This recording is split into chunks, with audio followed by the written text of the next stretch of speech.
from a teenage boy shaking in a pool of someone else's blood to a father on his knees in the snow, begging his own son to pull the trigger.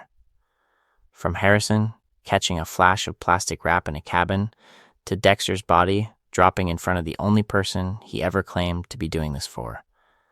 These are not isolated shocks in New Blood. These are the final entries in Dexter Morgan's longest-running failure, his plan for his son. Dexter spends an entire season building a system around Harrison. Watch him stalk from the sidelines, test Harrison's impulses, drip-feed the mythology of the dark passenger, then finally unveil Harry's code like it's a twisted graduation ceremony. Mentor the boy. Control the urges.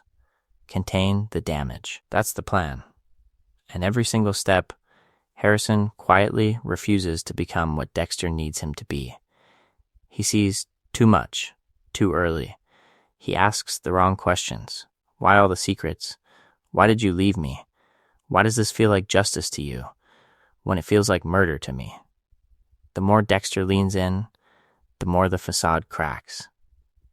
Harrison joins the wrestling team, clings to Audrey, reaches for therapy and community. Dexter offers ritualized murder and secrecy. Harrison keeps drifting toward connection, justice, and painful honesty instead. So the paradox hits us in the face. The more Dexter tries to shape Harrison into a controlled version of himself, the further Harrison moves in the opposite direction. Dexter frames the code as protection. Harrison hears a justification. Dexter calls it a necessary darkness. Harrison sees a pattern of bodies, lies, and collateral damage. In the finale, when Dexter kills Logan as a means to an end, Harrison doesn't feel initiated. He feels betrayed. That's the moment the future Dexter fears dies in front of him. In this video, we're going to stay with that contradiction. The central question is not simply, why didn't Harrison become a serial killer? It's, why did Dexter's deepest fear about his son never actually materialize, despite all the evidence that it might? To keep this clear, we'll treat New Blood less as a revival and more as the last brutal investigation into Dexter's myth about himself. Each major section will contrast Dexter's childhood trauma with Harrison's, walk through the scenes where Harrison explicitly rejects the dark passenger, and track how Dexter's projection and secrecy sabotage any chance at a healthy trajectory until Harrison's only way out is to kill the future he refuses to inherit. The focus is not just on plot points, but on psychology, control, and consequences. And along the way, we'll tease out one crucial difference between Dexter's origin and Harrison's that almost guarantees they can never become the same kind of monster, even if they share blood and a bathtub of trauma.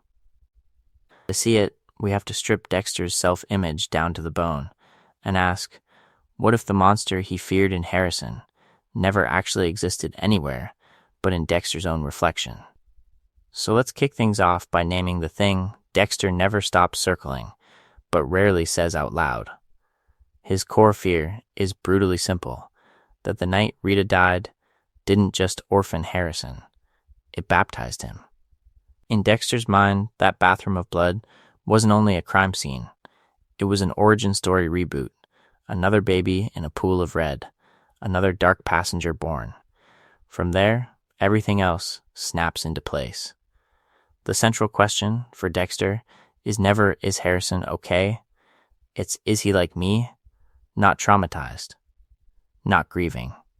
Infected, Dexter treats violence like a hereditary disease. A bloodline contamination that jumped from Laura to him, and now from Rita to Harrison. The dark passenger becomes almost religious in his psychology, a cursed spirit that chooses vessels, a generational sin that can only be managed with a code, a kill room, and relentless control. To keep this clear, watch how quickly Dexter turns ordinary teenage behavior into forensic evidence of monstrosity.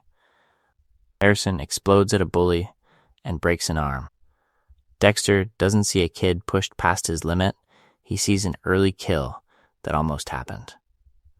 Harrison dominates on the wrestling mat, channeling aggression into a sanctioned sport. Dexter clocks the precision, the leverage, the way Harrison enjoys the power, and immediately files it under predatory instinct. Even Harrison's interest in Molly Park's true crime podcast reads to Dexter like a mirror of his own fixation on murder investigations.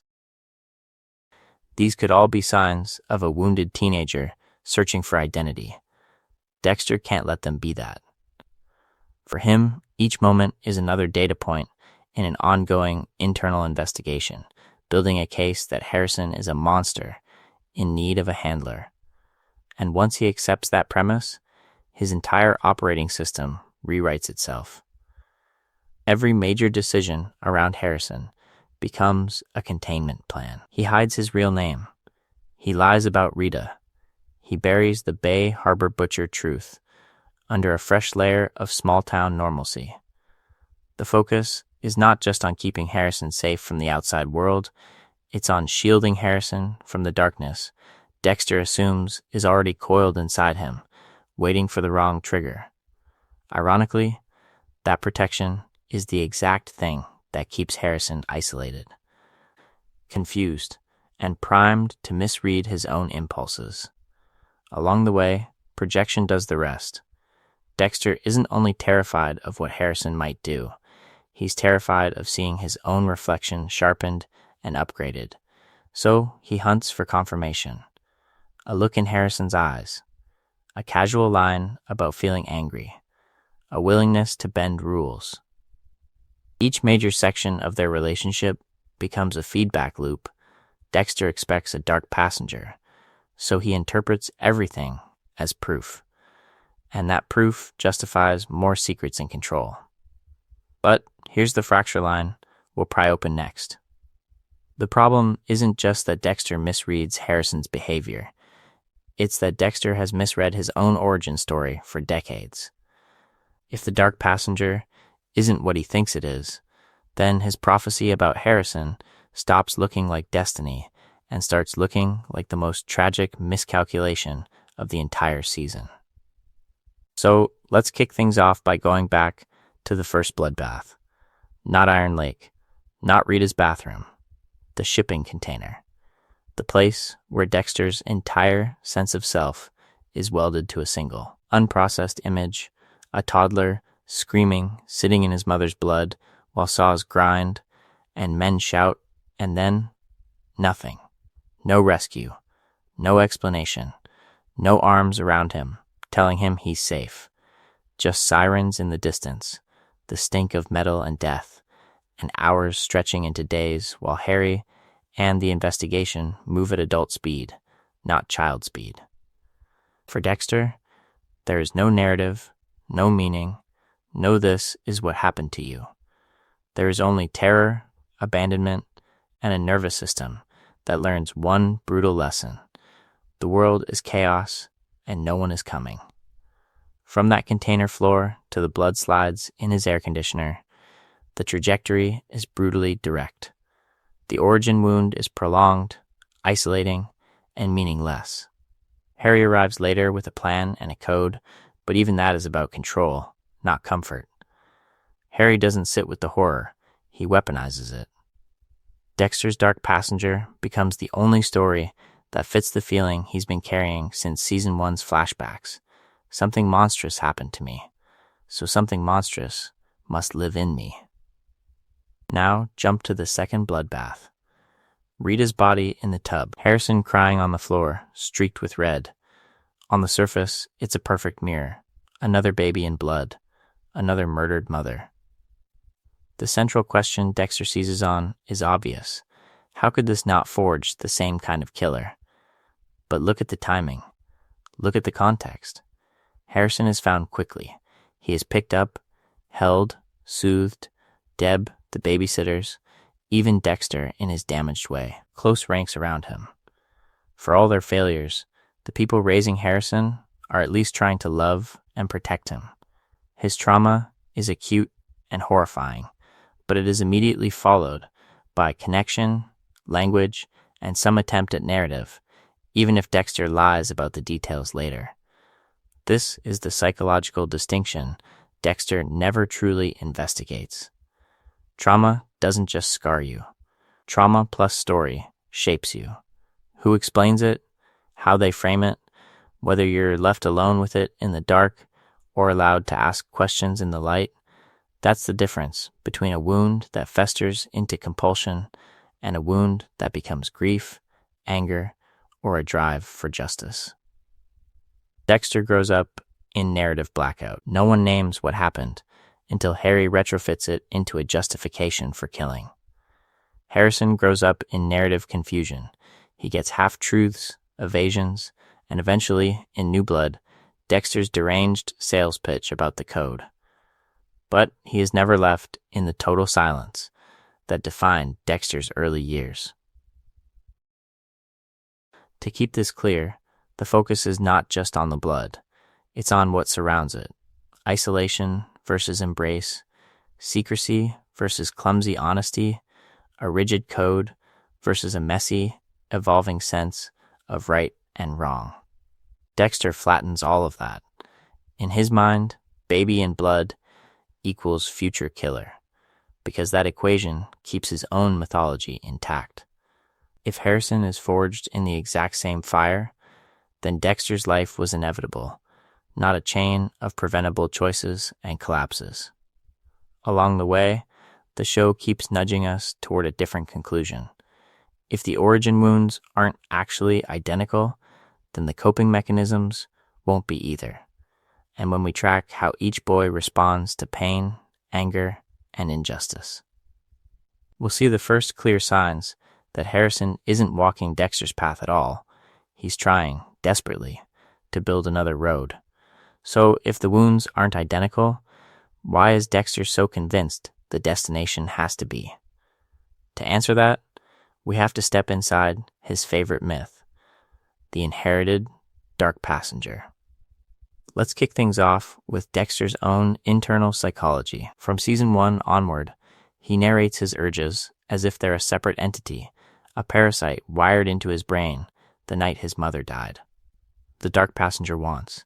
The dark passenger drives. Harry's code doesn't cure it.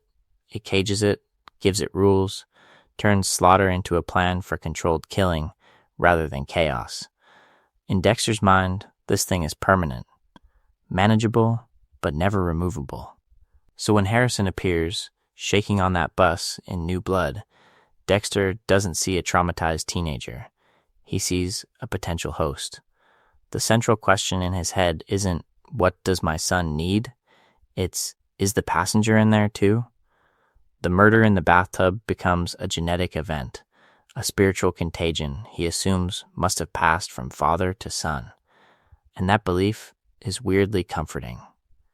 If Dexter's darkness is inevitable, then his own moral failure shrinks. He's not a man who keeps choosing to kill. He's a man doing damage control on a brain parasite. Extend that to Harrison, and suddenly training his kid in the code looks, to him, like love. If Harrison is doomed anyway, then teaching him never get caught, only bad people, becomes an act of protection rather than corruption. That's the story Dexter tells himself to stay functional. To keep this clear, watch how he starts running a private investigation on his own child. Harrison lies smoothly about the Ethan attack. Dexter doesn't ask why a bullied kid might feel cornered. He clocks the manipulation as a hereditary trait. Harrison stays eerily calm around the bloody deer and Matt Caldwell's disappearance. Dexter reads that as familiar numbness, not a teenager dissociating in a town already humming with secrets. Harrison's quick thinking in dangerous situations, his ability to pivot, becomes another supposed marker of a budding killer, not the survival skills of a boy who's had to adapt to chaos. But once we step back from Dexter's narration, that entire framework collapses. There is no serial killer gene in this universe. What we actually see are patterns of attachment, secrecy, and moral modeling. Harrison doesn't inherit a dark passenger. He inherits a father who disappears, reappears under a fake name, and drip feeds half-truths. The focus is not just on blood in a bathtub, but on years of emotional distance and rewritten reality. In this video, we're going to treat Dexter's myth as what it really is, a narrative convenience. It lets him dodge the harder truth that behavior, not biology, is shaping Harrison's trajectory. Because once we stop believing in an inherited passenger, Harrison's aggression, his confusion, his final choice in that snowy clearing stop looking like the origin story of a monster and start reading as the desperate, moral line drawing of a kid trying to stop his father's world from consuming his own. And that reframing opens the door to the next question. If Harrison isn't destined to be Dexter, what is he actually trying to become? And that reframing opens the door to the next question. If Harrison isn't destined to be Dexter, what is he actually trying to become? To keep this clear, we need to watch his very first moves in Iron Lake, because that's where his default setting reveals itself. Dexter arrives in this town with the same plan he's always had.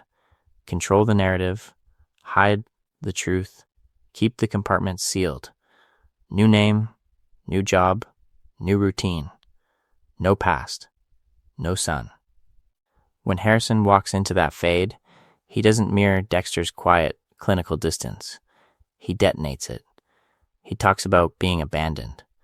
He brings up Rita.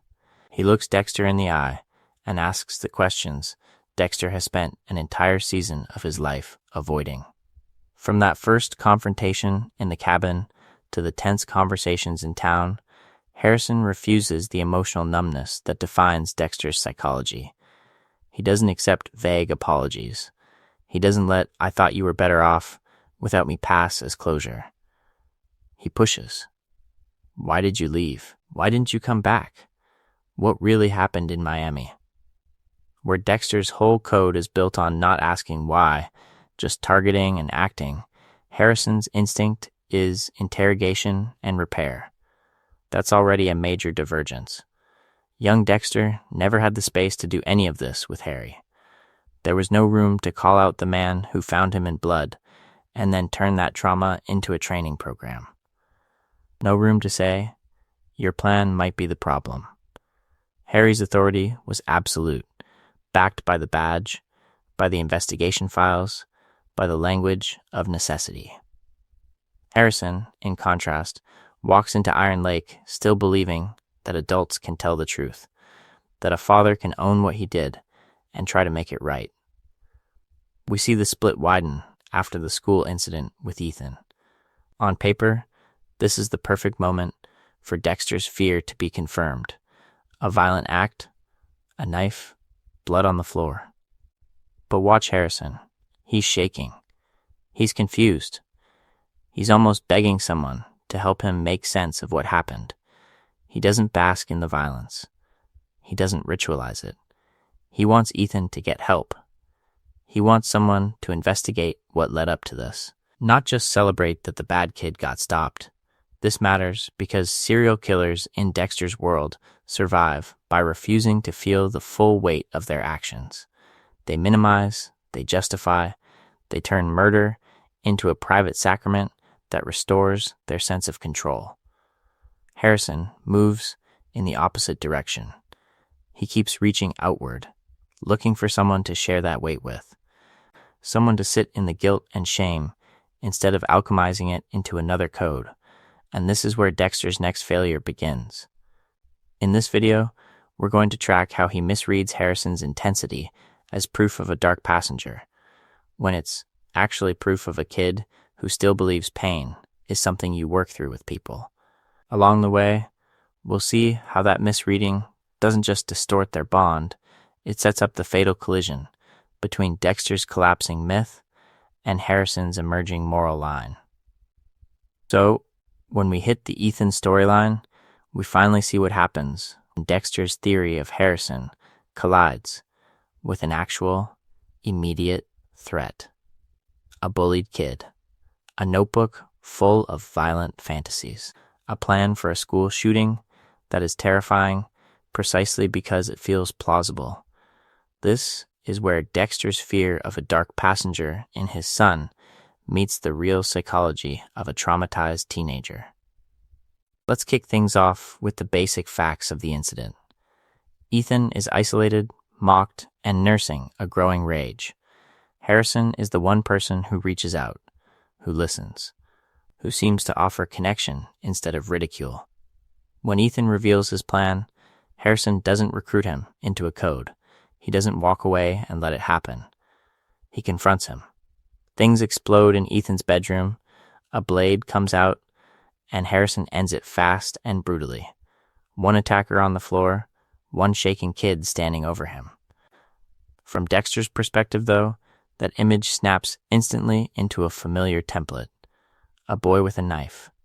No hesitation. Minimal, visible remorse. In this video, we're going to track how Dexter takes those surface details and uses them to confirm the dark passenger he's already decided must exist. He sees Harrison's quickness with the blade, his calm recounting of events at the hospital. And he doesn't ask, "What did this feel like?" He asks, "How much did you enjoy it?" To keep this clear, Dexter doesn't run an emotional check-in. He runs an investigation. He sneaks into Ethan's room, reconstructs the crime scene, measures blood drops and angles like he's back in Miami. He decides the story Harrison told can't be true because the pattern doesn't match his narrative of self-defense. And once the pattern breaks, Dexter doesn't consider that Harrison might be confused, scared, or improvising under pressure. He decides Harrison is lying the way he used to lie. A boy who found he liked killing. The focus is not just on Dexter misreading a single fight. It's on the plan that follows. Instead of opening a conversation about anger, boundaries, and responsibility, Dexter tightens his grip. He withholds what he knows, stalks his own son from the shadows, and starts mentally drafting a new version of the code. What if he can channel Harrison's violence? What if he can do for his son what Harry did for him? The tragedy is that Harrison is actually at a moral crossroads, not a ritualistic one. Harrison hurt someone, but then he pushes for Ethan to get help. He's shaken, hungry for guidance, and still reachable. That is the window where a parent could say, "Violence has consequences. You were protecting people, but we need to talk about what you did and what you're feeling." Instead, Dexter's secrecy poisons the moment. By choosing surveillance over conversation, he teaches Harrison that his inner world is something to be decoded, not heard. Each major section will show a similar pattern, but this is the first time in New Blood where the failure is purely relational. The Ethan incident could have clarified Harrison's trajectory toward justice and away from murder. Instead, Dexter's obsession with diagnosing a dark passenger nudges his son closer to the darkness he's trying to prevent. And this is only the beginning of that collapse. That collapse matters. Because it exposes something Dexter keeps refusing to see, Harrison is not built around a dark passenger. He's built around a craving for connection that Dexter has never understood and never trusted. From the moment Harrison hits Iron Lake, his patterns are almost boringly human. He seeks out friendships. He lets Audrey pull him into her circle. He joins the wrestling team. He goes to parties, tries to navigate school politics, tests boundaries with weed and sarcasm instead of scalpels and plastic wrap. Again and again, he asks Dexter for honesty, for a real story about who he is and what happened to his mother. These are not the moves of a budding ritual killer. These are the moves of a traumatized kid trying to stitch himself into a community. To keep this clear, we have to put that side by side with Dexter's own adolescence and adulthood. Teenage Dexter doesn't join teams. Harry pushes him toward them as camouflage. Dexter doesn't build deep friendships. He uses colleagues as shields and girlfriends as alibis. The plan is always the same. Maintain the mask, protect the kill room, keep everyone just close enough to look normal, and just far enough to never see the blood. Where Harrison leans toward vulnerability and shared experience, Dexter leans toward control and distance. The central question becomes, what actually drives Harrison when things go dark? Look at the Ethan attack, the rage at the school shooter story, the way he fixates on victims rather than on the thrill of hunting. His violent impulses flare when he sees bullying, abuse, or systemic failure. He's not prowling alleys for a target, he's reacting to a world that feels unjust. Anger comes first. Violence, when it breaks through, is a confused response to that anger, not a rehearsed ritual. Dexter's psychology runs the opposite direction. The urge to kill comes first. Harry's code arrives later as a retrofit, a moral costume draped over a compulsion that already exists. Dexter kills because he feels he has to, then backfills an investigation, a vetting process, a narrative of justice to make the consequences palatable. Harrison, by contrast, senses injustice, erupts, and then spirals into guilt and uncertainty. He goes to therapy. He questions himself. He doesn't build a code. He searches for one. And underneath all of this is something Dexter never had, a genuine desire for normalcy. Harrison's fantasies are painfully small scale. A real father, a stable town, a clear origin story that makes the bathroom of blood mean something other than destiny. When he leans into darkness, it's almost always after those hopes are shattered by Dexter's secrecy, by yet another lie, by yet another corpse. In this video, we're going to keep tracking that split because it's the key to Harrison's trajectory. Connection, justice, normalcy, these are not the raw materials of a Bay Harbor Butcher sequel.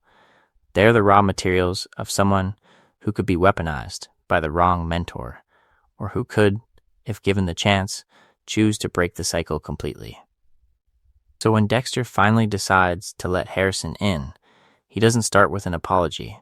He starts with a system, Harry's code, repackaged as a father-son bonding manual for darkness.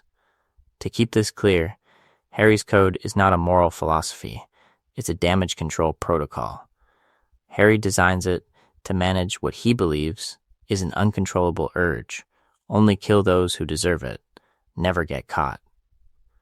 Never get emotionally involved, stalk, confirm, eliminate, no witnesses, no evidence, no messy feelings. The focus is not just on survival, but on preserving the illusion of control around something Harry assumes can never be healed. Dexter absorbs that as gospel. By the time we reach Iron Lake, the code is no longer a safeguard, it's a religion. So when he finally reveals himself to Harrison, he pitches it like a revelation. In this video, we're going to keep coming back to that moment, because it's the clearest blueprint of the future Dexter wants.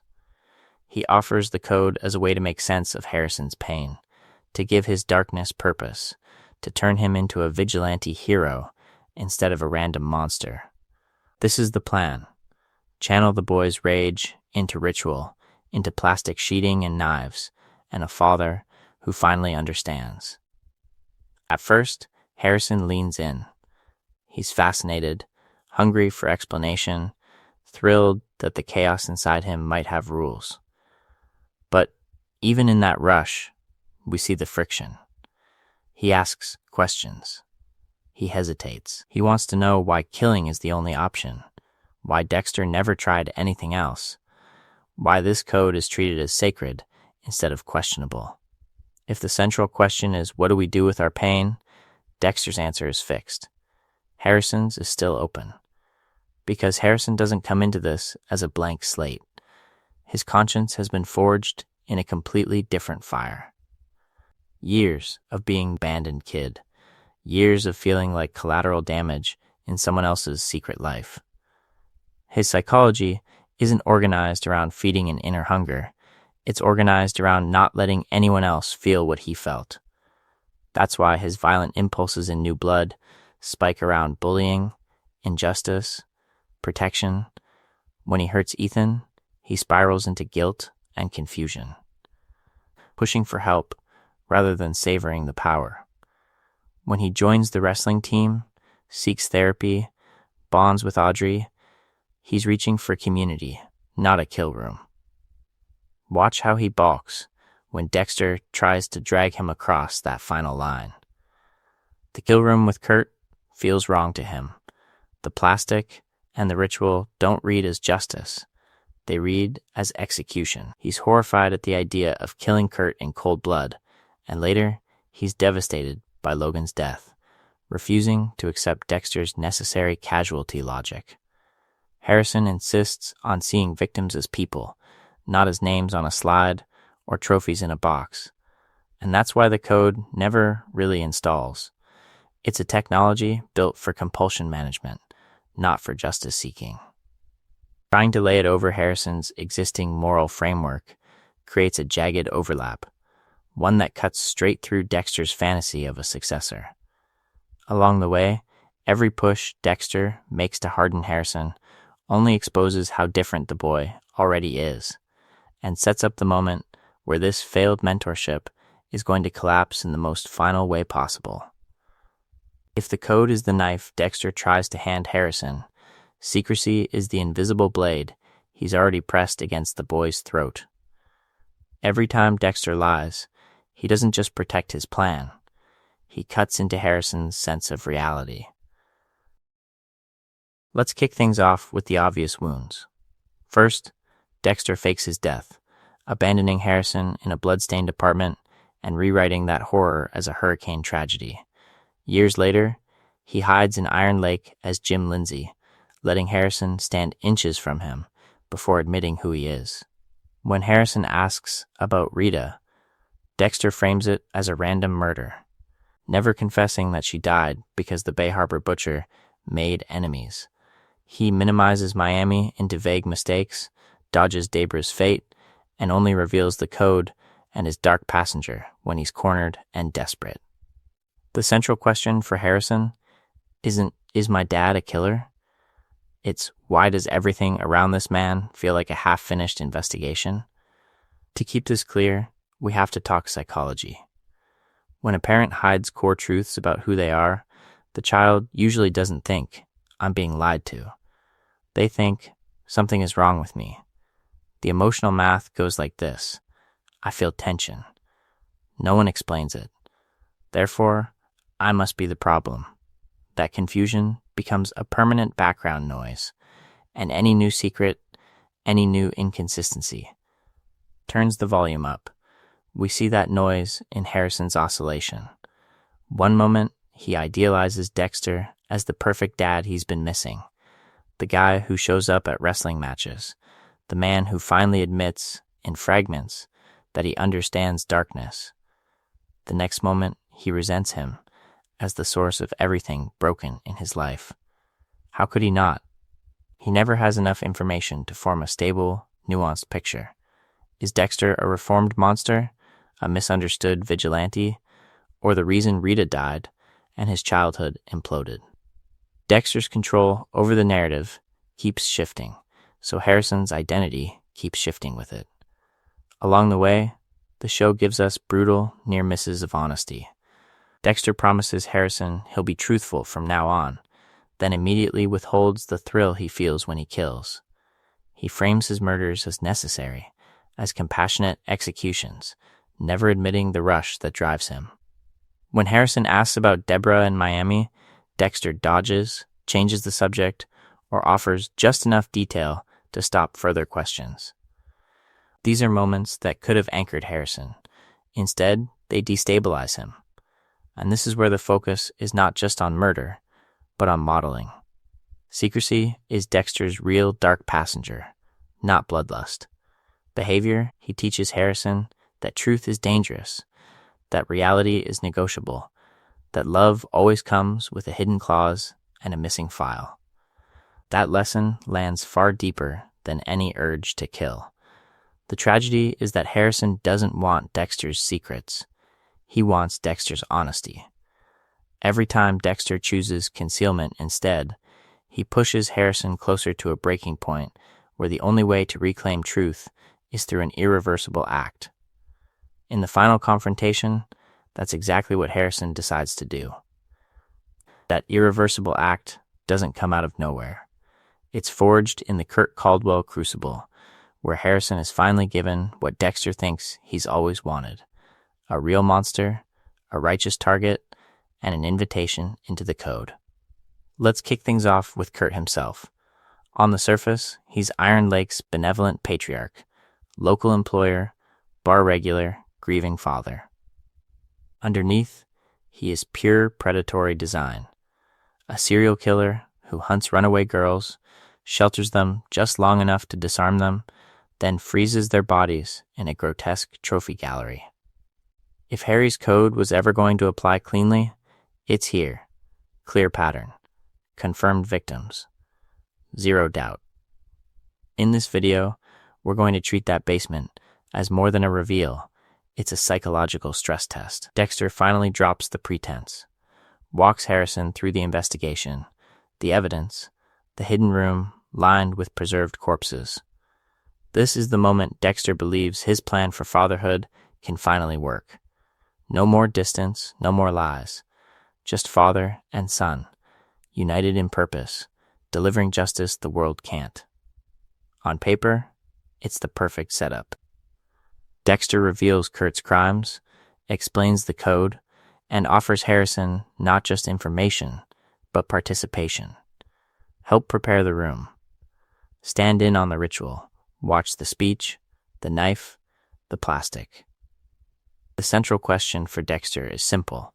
If Harrison sees a truly evil man on the table, won't the darkness inside him finally feel seen, named, and controlled? But the focus is not just on what Dexter is offering. It's on how Harrison actually reacts. He's horrified by the victims, not thrilled by the hunt. His anger spikes when he sees the frozen bodies, the stolen lives, the scale of Kurt's cruelty. Yet when they move into the kill room, his body language shifts. He flinches at the plastic. He's unsettled by the rehearsed monologue. He doesn't mirror Dexter's calm. He looks like someone realizing he's standing inside a crime scene, not a sanctuary. To keep this clear, Harrison's rage is empathic, not compulsive. He's devastated that these girls were discarded. He fixates on what they could have been, not on how satisfying it will be to end Kurt. When the knife finally drops, Harrison goes along, but he doesn't light up. There's no homecoming, no sense that the dark passenger has finally been given its rightful meal. Instead, the kill deepens the fracture.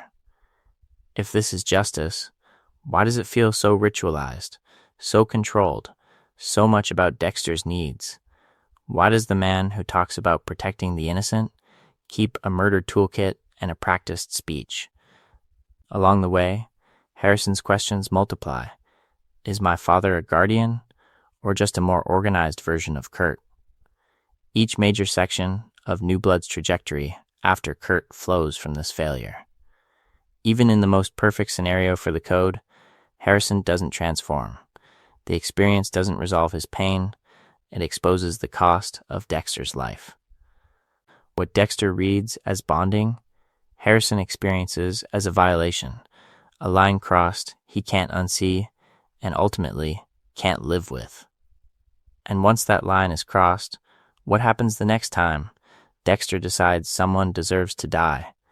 That crossed line doesn't send Harrison underground. It pushes him into the spotlight. From the moment he locks on to that true crime podcast about the Bay Harbor butcher, we see it. Headphones on, eyes narrowed, listening to strangers dissect his father as a legendary predator and a cautionary tale at the same time. This isn't a fanboy ritual. This is an investigation. He's not chasing the thrill of the kills. He's chasing the shape of the story. Who was this man? Who were all these people he cut apart? What did the world decide this monster meant? To keep this clear, the focus is not just on Harrison consuming content. It's on him testing narratives. He hears the podcast mythologize the butcher as a brilliant mastermind and immediately starts comparing that fantasy to the broken, evasive man chopping wood in Iron Lake. He's measuring the gap between legend and lived experience, between the code Dexter sold him and the consequences Dexter never mentions. That's not the psychology of a secret apprentice. That's the psychology of a kid demanding context. And at school, that demand goes public fast. Harrison doesn't lurk at the edges like Dexter did at Miami Metro. He walks straight into conflict. He calls out the jocks when they torment Ethan. He stands up in front of the entire student body and turns his trauma into a speech about school shootings, safety, and responsibility. Is he also weaponizing that story to gain social capital, to get applause and a kind of moral spotlight? Absolutely. But notice the direction of the performance. Everything is on stage. Nothing is in a kill room. We watch him exaggerate, blur details, and lean into being the survivor hero. It's messy. It's manipulative. Yet it's all happening in front of other people, under fluorescent lights and phone cameras. Dexter's plan was always to keep morality locked in a private ledger. Names on a table, blood on slides, a personal balance sheet nobody else could audit. Harrison keeps turning his pain into a town hall meeting. That's the pattern. Harrison's morality is theater, but it's public theater. He wants people to know who's hurting, who's dangerous, who needs to be held accountable. The wrestling team, Audrey's activism, the podcast, the school assembly, he uses crowds as mirrors. He's constantly asking, even if he never says the words out loud, does this feel right to you? Does this feel wrong? Where do we draw the line? Along the way, those reactions shape his trajectory. The applause after his speech, Audrey's approval, the town's sympathy, these are feedback loops, not just ego boosts. Harrison is calibrating himself to a shared standard, however imperfect. Dexter, by contrast, calibrates only to the code and his own sense of control. No jury, no audience, no appeal. And that's why Harrison struggles to become what Dexter fears. Dexter thrives in shadows. Harrison keeps dragging the shadows into the light, even when it exposes his own hypocrisy. In this video, we're going to see that a kid who craves public truth and a father who survives on private lies are on a collision course. Something has to break. When it does, the crowd Harrison has been consulting all season will help decide which man walks away and which myth finally collapses. Harrison spends the season asking the crowd what's real. Dexter spends it asking only himself. That split becomes lethal once Dexter decides he already knows the answer about his son. Let's kick things off with the moment Dexter's confidence really locks in Ethan. Harrison slashes a would-be school shooter, lies about it, and suddenly, Dexter sees a familiar pattern. Blood, deception, the thrill of being the secret hero. In Dexter's psychology, that's the dark passenger auditioning. From there, the central question in his mind is no longer, does Harrison have it? But how do I train it? The wrestling match only deepens that illusion of control. Harrison bends a bully's arm to the edge of breaking, rides the roar of the crowd, and Dexter watches like a proud coach. Stalk the target, exploit the weakness, deliver the punishment. He reads teenage rage and trauma as a fully formed compulsion, as if one violent outburst equals a lifetime contract with the code. By the time they take down Kurt together, Dexter treats the case as closed. Father and son on a kill table, plastic everywhere, a serial predator beneath them. In his head, new blood has finally given him the family plan Miguel and Lumen never could. To keep this clear, the focus is not just on what Dexter does, but how casually he does it in front of Harrison.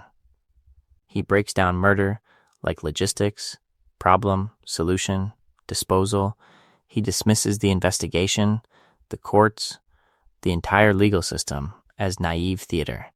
For people like us, he insists, killing is a necessary correction, almost a noble duty. No hesitation, no visible doubt. But Harrison hesitates for him. He flinches when Dexter describes dismemberment like a chore list. He asks why they can't just expose Kurt instead of carving him up. After Ethan, Harrison pushes for therapy, for help, even as Dexter only cares whether the story threatens his own cover. Harrison's questions keep circling innocence, justice, consequences. Dexter keeps dragging him back to efficiency. Dexter reads that silence as agreement. Harrison going along with the plan looks like alignment, but it's really attachment. This is the first time his father hasn't abandoned him, the first time the mystery of his past is being explained. How do you say no to the only parent you have left when every no feels like a trigger for disappearance? And here's the key blind spot. Dexter assumes repetition will do to Harrison what it did to him. Exposure will numb. The blood will stop mattering. Instead, each body sharpens Harrison's disgust. Kurt's whimpering, the trophies, the lies to Angela. Rather than collapsing, Harrison's conscience hardens around one immovable line. That line is Logan, a decent man, a cop, someone who tried to help Harrison without conditions. When Dexter snaps Logan's neck as just another step in the escape plan, the fantasy finally shatters. In this video, we're going to see that this is not a glitch in their partnership, it's the inevitable rupture. From here on, father and son are no longer sharing a trajectory. They're standing on opposite sides of the investigation Dexter has been outrunning his entire life. Logan's death is where the fantasy stops being theoretical and becomes undeniable. No more talk about codes, monsters, or necessary violence. Just a decent man on the floor of a jail, neck snapped, because he was in Dexter Morgan's way. Let's kick things off inside that cell. Dexter is cornered, the investigation is closing in, and for once, there is no elegant plan left. No backup kill room, no ocean, just a locked door and Logan, the wrestling coach who drove Harrison to practice and actually asked how he was doing. Dexter manipulates him the way he's manipulated dozens of targets, provokes him, gets him close, grabs the gun, uses the chokehold. The sound of the break is clinical, efficient, and completely unjustifiable. To keep this clear, Kurt Caldwell and Logan are not morally interchangeable obstacles on a game board. Kurt is a serial killer who hunts vulnerable girls, preserves their bodies like trophies, and treats Iron Lake as his private hunting ground. Logan is a small-town cop, a mentor figure, the guy who stays late at the gym because one of his kids needs a ride. Killing Kurt fits even the warped logic of the code. Killing Logan annihilates it. There is no investigation to complete, no pattern of victims to confirm, no righteous target to place on plastic. There is only Dexter's fear of being caught. And Harrison feels that difference instantly. When he hears what happened, the shock isn't abstract. It's personal. Logan is the one adult who showed up for him without secrets or conditions, the one who tried to give him structure through wrestling instead of pathology through a dark passenger. The central question slams into focus. If Dexter can do this to Logan, who exactly is safe around him? This is where Harrison's mental model of his father collapses. Up to now, he's been trying to fit Dexter into a story that makes sense. A vigilante who channels his trauma into justice. A man whose violence is contained by a code. But Logan's body on that cold concrete blows a hole through the narrative. Dexter didn't kill because a monster needed stopping. He killed because he felt cornered. Control vanishes. The plan reveals itself as pure self-preservation. The emotional betrayal is almost worse than the moral one. Dexter hasn't just killed a cop, he's killed the closest thing Harrison has had to a stable, caring adult. Logan represented the life Harrison was tentatively reaching for. Team sports, community, a future that didn't revolve around blood. In this video, we're going to keep tracing that contrast, because the focus is not just on what Dexter does, but on what Harrison refuses to become. After Logan, Harrison's question changes. It's no longer, am I like my father? It becomes, how do I stop myself from becoming like my father? That shift in psychology is the straight line to the snow-covered clearing, to a final confrontation where ending Dexter isn't about inheriting a legacy. It's about breaking a trajectory that has already left one good man dead at their feet. So when we hit that snow-covered clearing, we're not just watching a finale. We're watching Harrison's answer to the central question that has haunted Dexter since the cradle. Did he pass the monster on? Dexter is bleeding, limping, exposed in a way we've never really seen. No kill room, no plan, no control. Just open air, white snow, and a gun pointed at his chest by the one person he thought might finally validate his code. Sirens bleed through the trees, turning the whole space into a literal crossroads, run with Dexter into permanent outlaw status. Or stop him and face the investigation that will follow. To keep this clear, Dexter does something here he almost never does. He drops the performance. He confesses. He tells Harrison what he is, what he's done, why he believes Harrison is like him. It's framed as honesty, almost intimacy, but listen to the psychology under it. Dexter is still trying to weld their bond to shared darkness, still insisting that the only way they make sense is as predators who stand outside ordinary morality.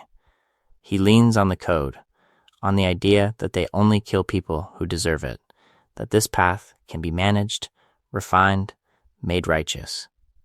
In this video, we're going to keep coming back to this pattern. Dexter takes his own failure and rebrands it as destiny. If he's a monster, then Harrison must be one too. Anything else would mean years of delusion. Harrison refuses that framing in a single, devastating move. He doesn't argue abstract ethics. He goes straight to Logan, an innocent man, a good man, a coach who tried to help him. Harrison calls that out as unforgivable, as proof that Dexter's kills always spill past their supposed targets and into the lives of people who never got a choice. Rita, Deborah, Kurt's victims. Logan, Harrison lists them not as acceptable collateral, but as the body count of Dexter's self-justifying myth. And then we hit the paradox. Harrison kills Dexter. On paper, that looks like the exact confirmation Dexter feared. The son takes a life. The cycle continues. But watch the motivation. Harrison isn't exultant. He's shaking, pleading, demanding that Dexter finally see himself the way everyone else has been forced to. The shot is an act of violent mercy and self-preservation. A last-ditch attempt to prevent more deaths, not an initiation into a career. This is Harrison's definitive answer. He will not become what Dexter is, even if the only way to prove that is to carry the unbearable weight of killing his own father. Along the way, the show makes that choice feel like both a moral stand and a psychic wound he'll never fully escape. The final image locks it in. Harrison driving away, sirens behind him, future unknown. The focus is not just on whether he'll kill him.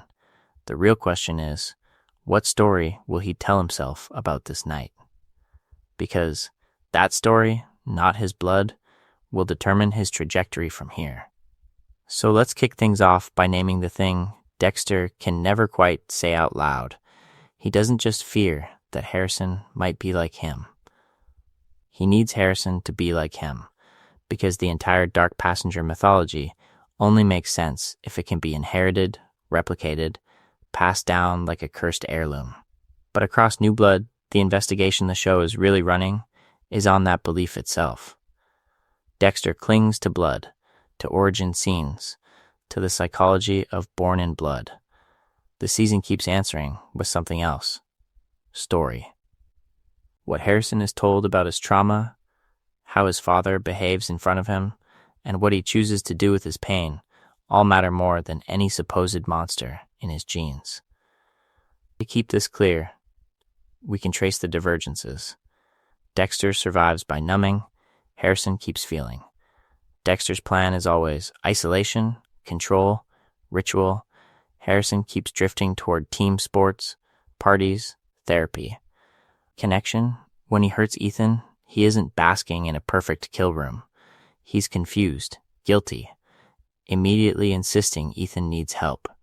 His impulses fire around bullying, injustice, protection, not some clockwork compulsion to dismember and dump. Dexter stalks, confirms, kills, then lies. Harrison, at every major turn, tries something else. Talk, confess, reach out.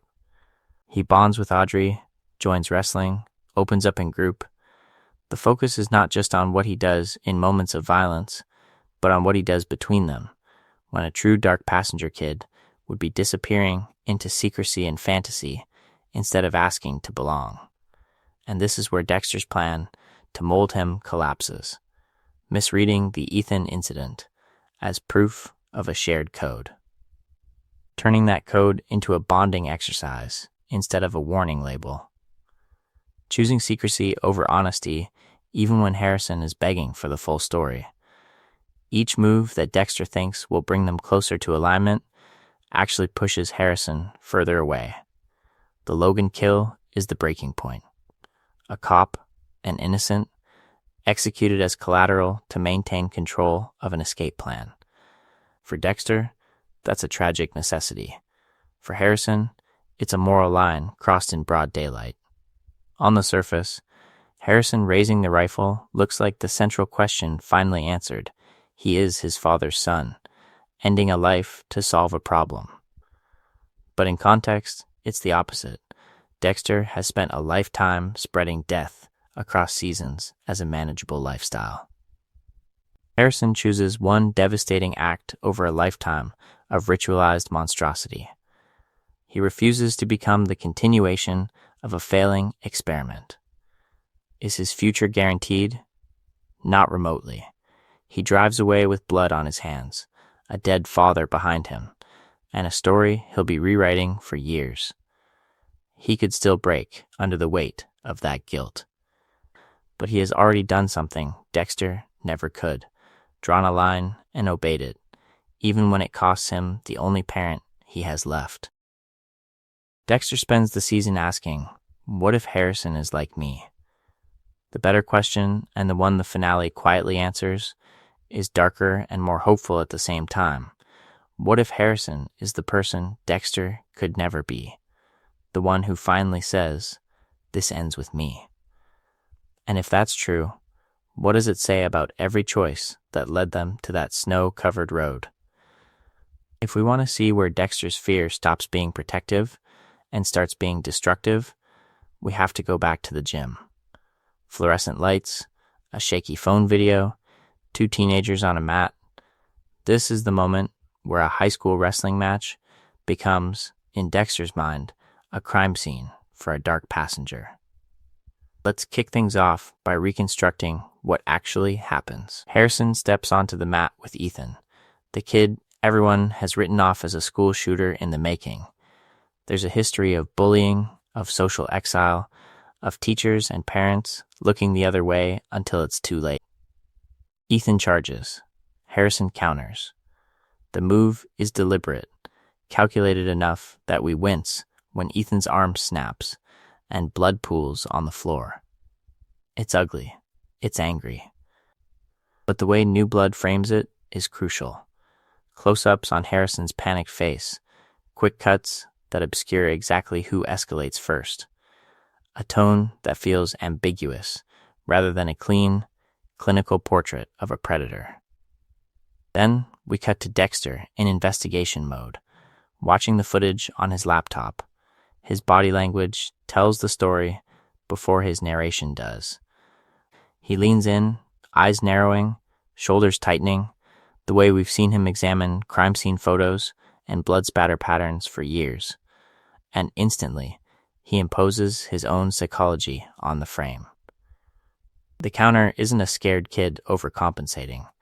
It's a hunter waiting for an excuse. The twist of Harrison's body becomes, in Dexter's head, a rehearsed tactic. The blood on the mat becomes an invitation. The central question for Dexter is no longer, was Harrison defending himself? It's, is this how my dark passenger would move if it were 16 again?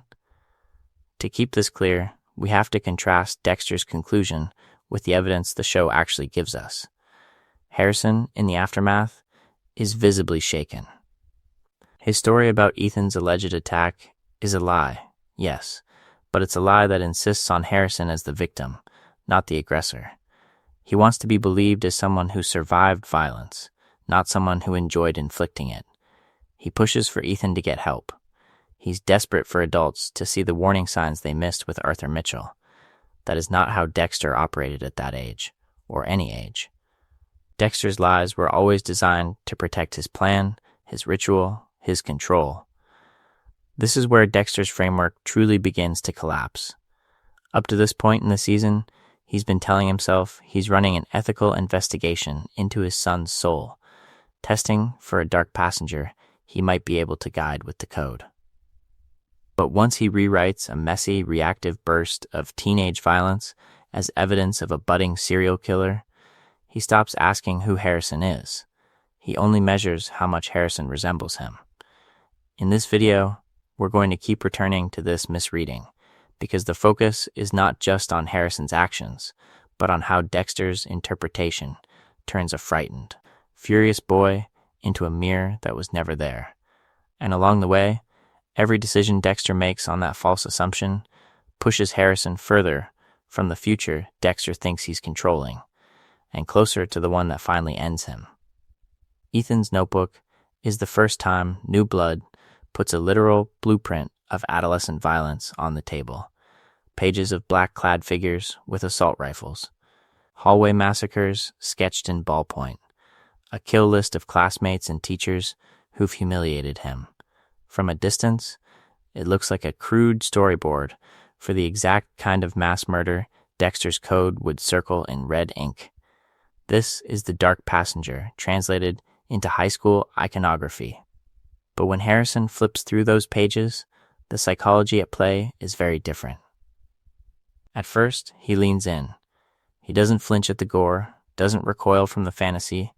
He listens as Ethan walks him through the plan, the weapons, the entrances, and exits. On paper, this is Dexter's nightmare fulfilled. A son who not only understands violent fantasy, but can refine it. Yet, watch Harrison's face. The longer Ethan talks, the more that initial thrill of being trusted curdles into something else. To keep this clear, Harrison's eventual rejection of Ethan's fantasy is not about being squeamish. He's not horrified by the idea of blood. We've already seen that. He's horrified by the scale of collateral damage. Ethan isn't talking about a single abuser in a back alley. He's talking about a crowded cafeteria, a school assembly, innocent kids who, in Harrison's mind, start to map onto Rita, onto Hannah, onto every person he's already lost, because one man believed his pain justified bodies on the floor. So Harrison does something Dexter never does. When presented with a potential killer, he tries to redirect before he punishes. He pushes Ethan toward help. He suggests therapy. He wavers, he stalls, he looks for any off-ramp that doesn't end in a bloodbath. When that fails and the knife comes out, Harrison's violence is clumsy, impulsive, mixed with panic and guilt. There is no ritual, no code, no satisfaction. Just a teenager improvising under pressure and then immediately trying to minimize the consequences for everyone else. Meanwhile, Dexter watches this entire situation through a completely different lens. From the staged attack to the half-truths, he reads Harrison's involvement as evidence of a shared darkness. In his private investigation, Ethan becomes less a suffering boy and more a diagnostic tool. What did Harrison feel? How close did he get? Is the monster real? The central question for Dexter is always about the dark passenger, never about the cafeteria full of potential victims. And that's the missed opportunity that silently reroutes the whole season's trajectory. This could have been the moment where Dexter sits Harrison down and says explicitly that protecting people matters more than indulging urges. But the code, if it means anything, is supposed to prevent exactly the kind of massacre Ethan fantasizes about. Instead, Dexter withholds, probes, surveils. He turns a moral fork in the road into a covert case file.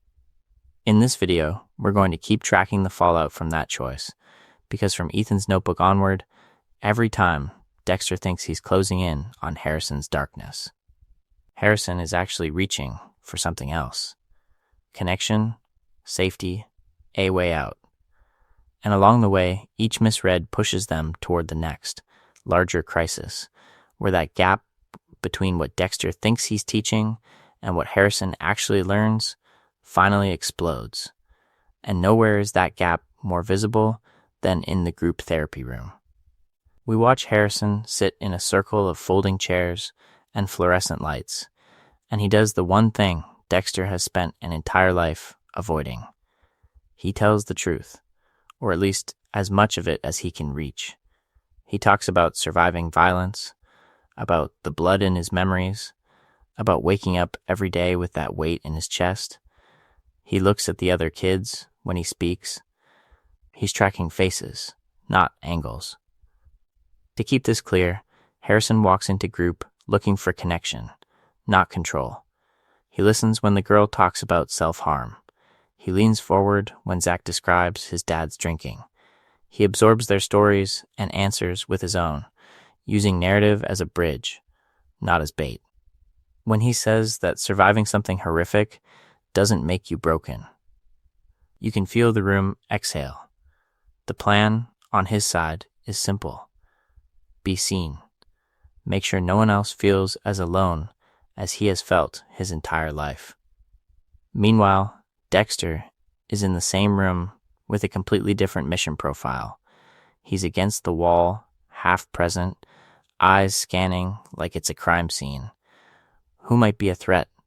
Who might be a lead on the person attacking the deer? Who knows something about Harrison that he doesn't?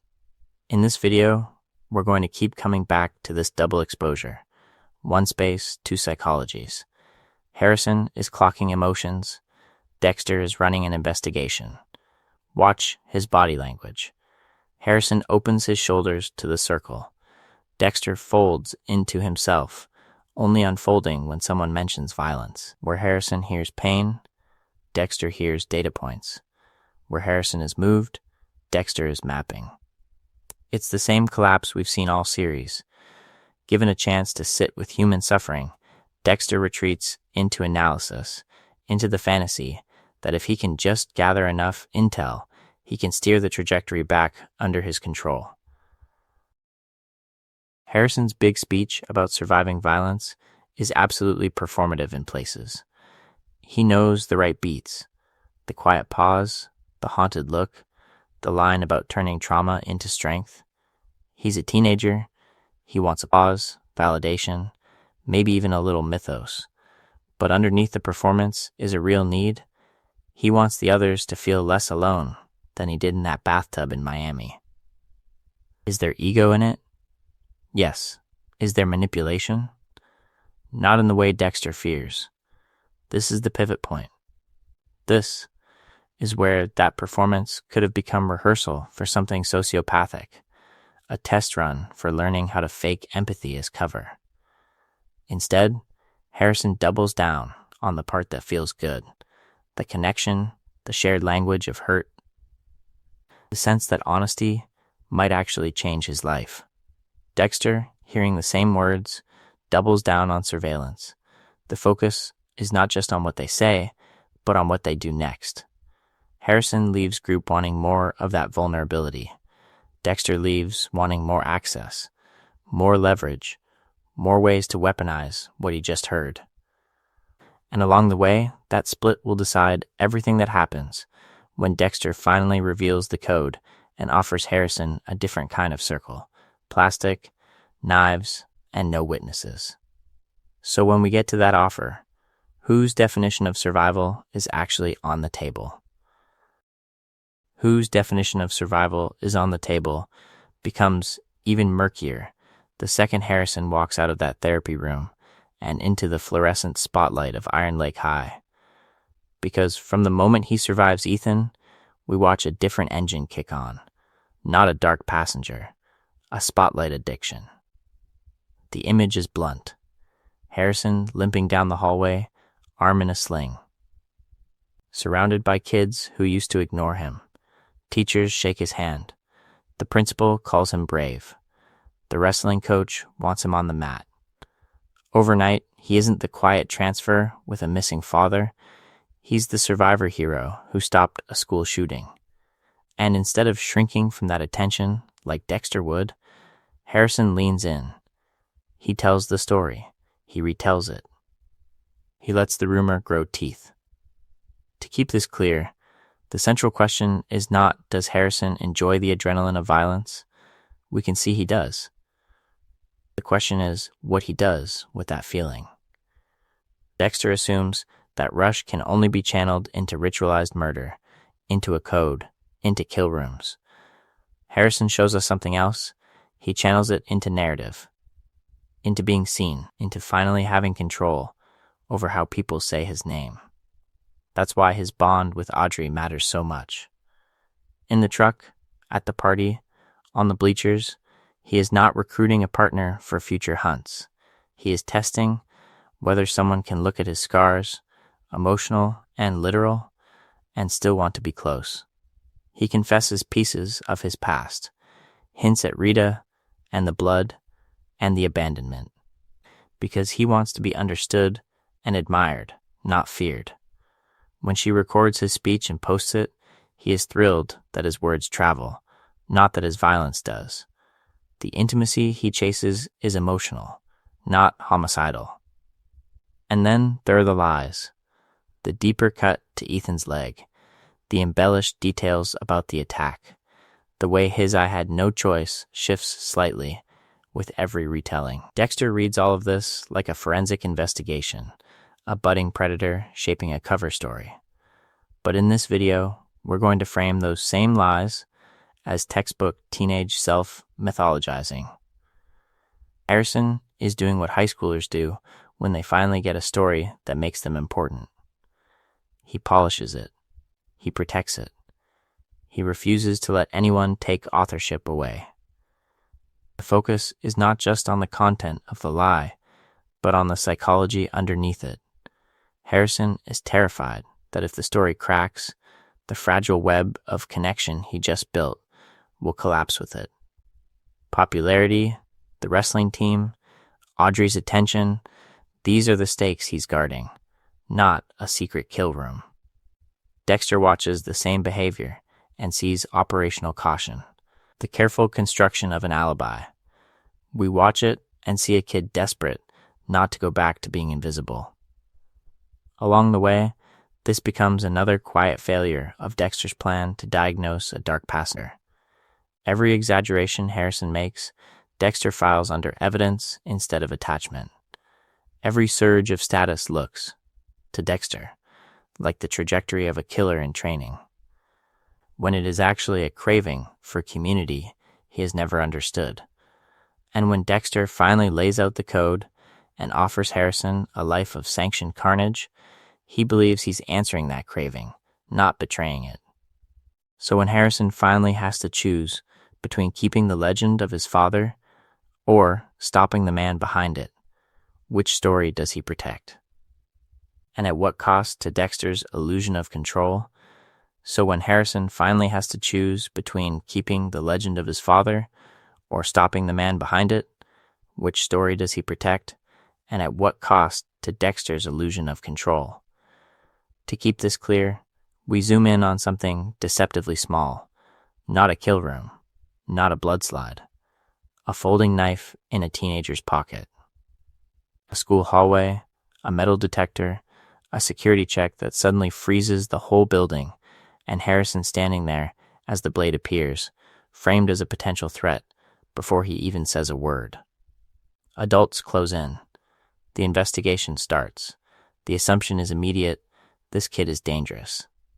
And off in the background, Dexter's mind does the exact same thing. Knife equals intent. Weapon equals predator. From a lifetime of reading his own psychology into every sharp object, he collapses Harrison's fear into a plan for violence. We watch the town project a future school shooter onto Harrison in real time, while Dexter silently projects a future serial killer. Different scale, same mistake. But the show is careful about how it stages that discovery. Harrison isn't polishing the knife in a dark room. He's not etching a ritual or rehearsing a code. He's anxious, cornered by bullying, by the story Ethan is spinning, by a world that already feels hostile. The blade is reactive, not ceremonial. It lives in the jittery space of a kid who doesn't trust that anyone will protect him. Not in the cool, rehearsed precision of a man who builds kill rooms. That distinction matters. Carrying a weapon out of fear is about control you don't have. Carrying one as a ritual tool, the way Dexter does, is about control you believe you've perfected. Harrison's choice belongs to the first category, but Dexter only recognizes the second. In this video, we're going to keep seeing this confusion. Every time Harrison signals, "I feel unsafe," Dexter hears, "My dark passenger is waking up." So when Dexter seizes on the knife as proof of inheritance, he treats it like a signature, a mark of the same inner monster. The central question for him is not, "Why does my son feel he needs this?" but "How early can I shape this into the code?" That is the quiet tragedy of the scene. The object that should tell Dexter Harrison is scared instead becomes Exhibit A in the case he's already built in his head.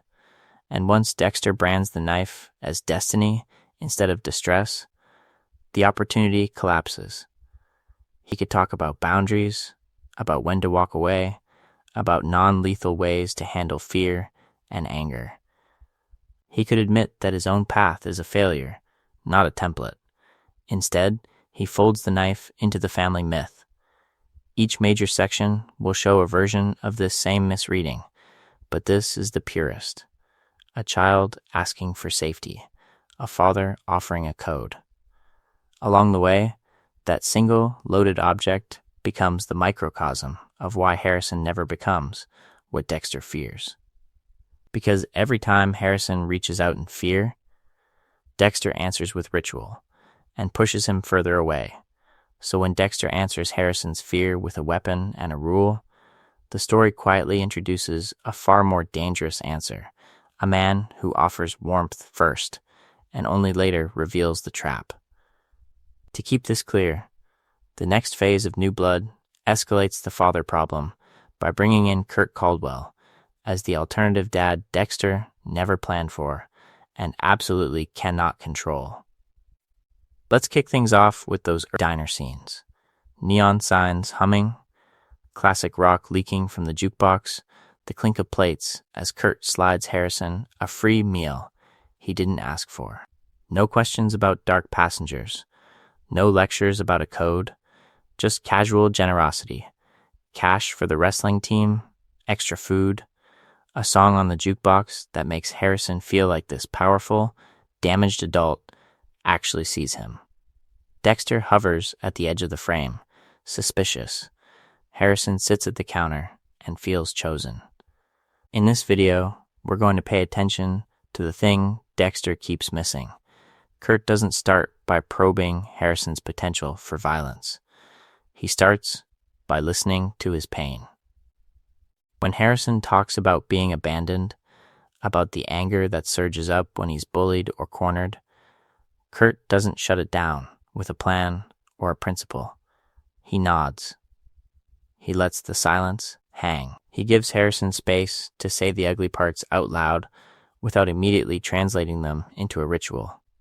Contrast that with Dexter's psychology in the same episodes. Harrison hints at confusion after hurting Ethan, guilt tangled with a rush of power, and Dexter's first instinct is investigation. Was this a kill? Is my son like me? The focus is not just on Harrison's well-being, but on whether the code needs to be passed on. Every conversation becomes an assessment. Every confession gets redirected toward Dexter's fear rather than Harrison's experience. Kurt's kindness is predatory, but it is still kindness Harrison can feel. When he offers a job, a ride, a place to crash, it is grooming in the worst sense. Yet, it also meets real emotional needs Dexter keeps ignoring. Stability, affirmation, an adult who says, "You're not broken for being angry." Harrison isn't drawn to Kurt because Kurt is a killer. He's drawn to the rare feeling that his chaos doesn't make him unlovable. That's the crucial inversion of Dexter's entire narrative. The central question is not, did Harrison inherit the darkness, but who is actually protecting his vulnerability? Kurt becomes living proof that what makes Harrison susceptible is his loneliness, not some genetic compulsion to kill. Dexter's secrecy about Rita, about Miami, about the code, and the bodies creates a vacuum around that loneliness, and Kurt walks straight into it. Along the way, every scene with Kurt widens the gap between father and son. One offers brutal honesty about feeling lost, even if it's weaponized.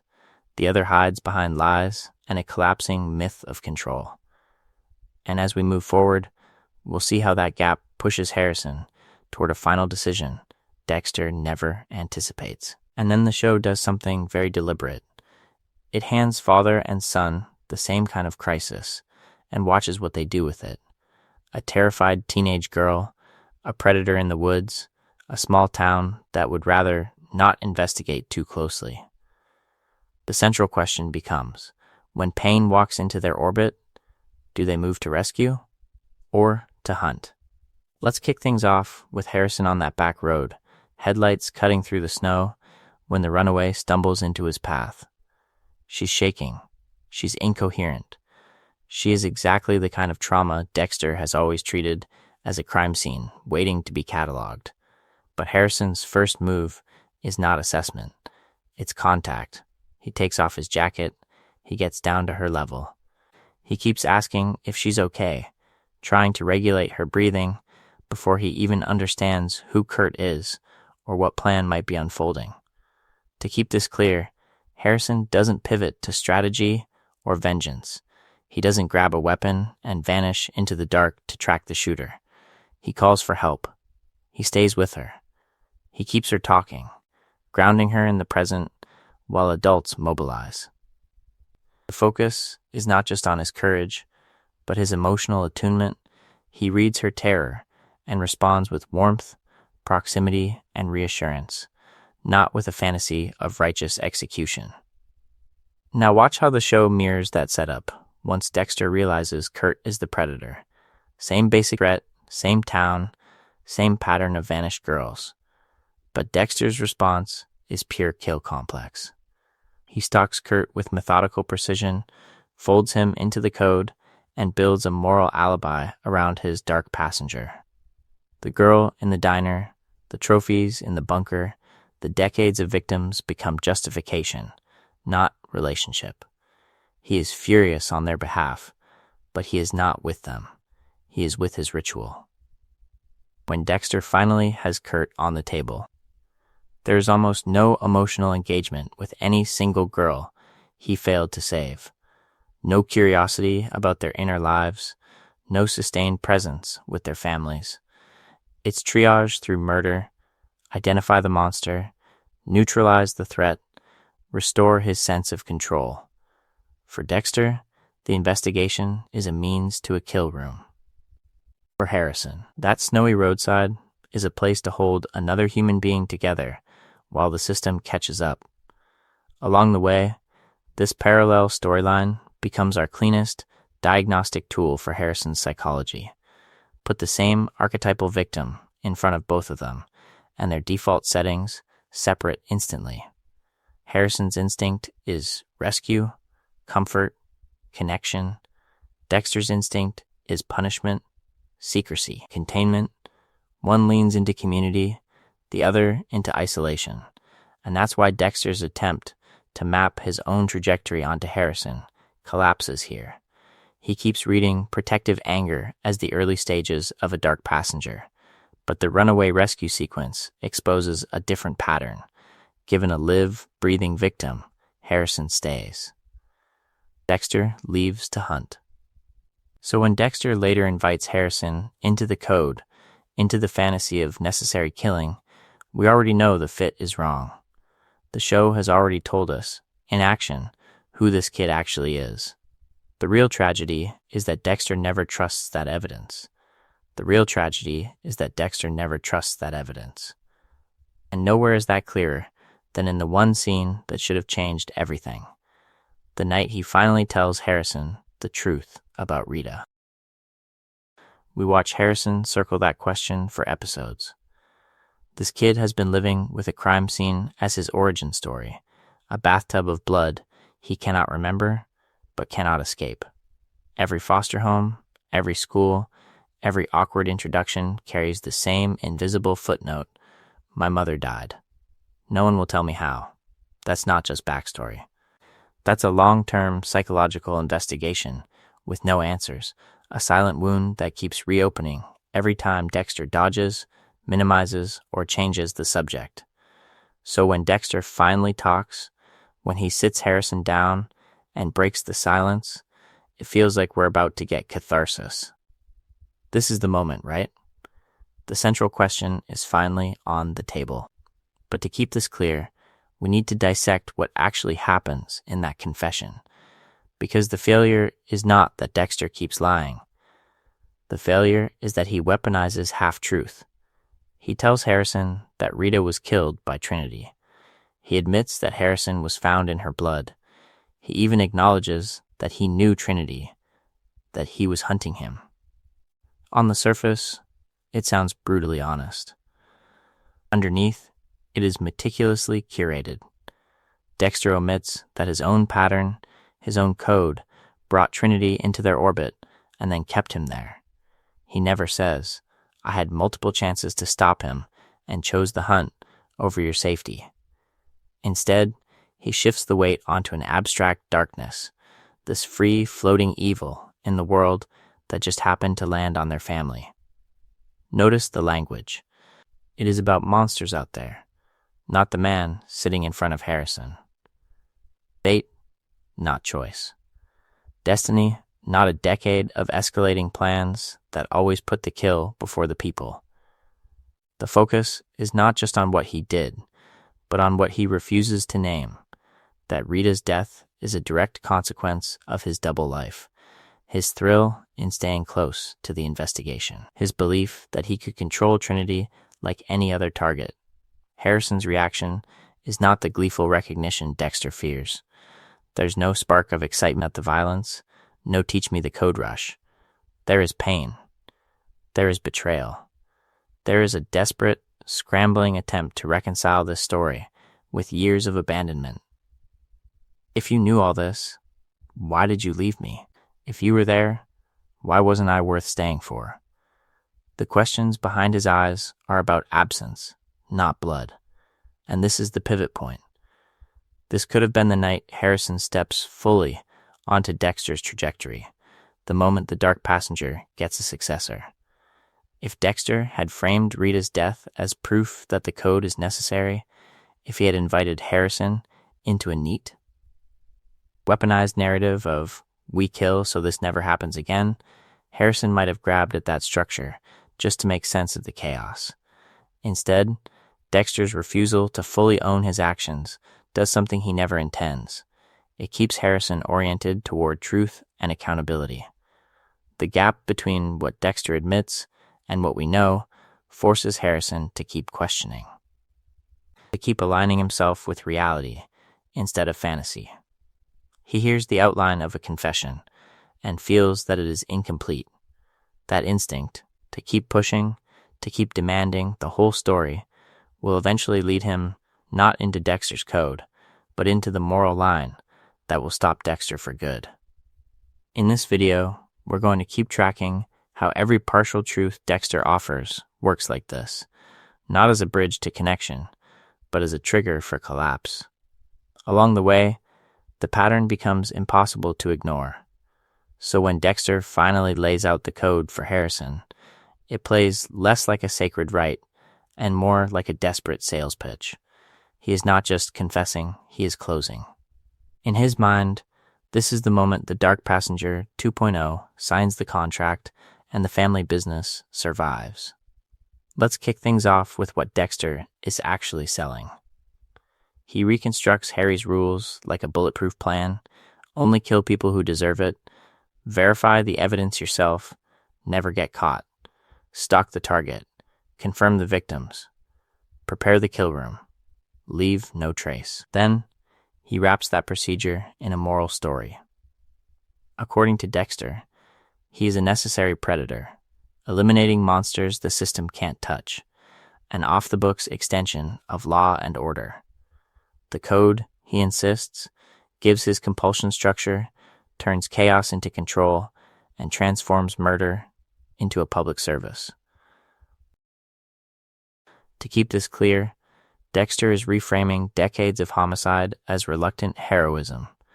I wish I didn't need this, he implies, but the world is safer because I do.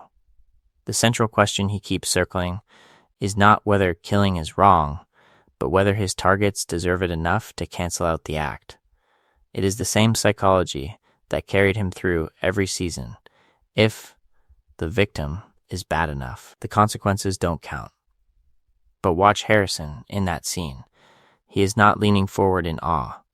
He is pulled back, eyes flicking away, shoulders tight. He asks, again and again, variations of the same thing. Are you sure they were guilty?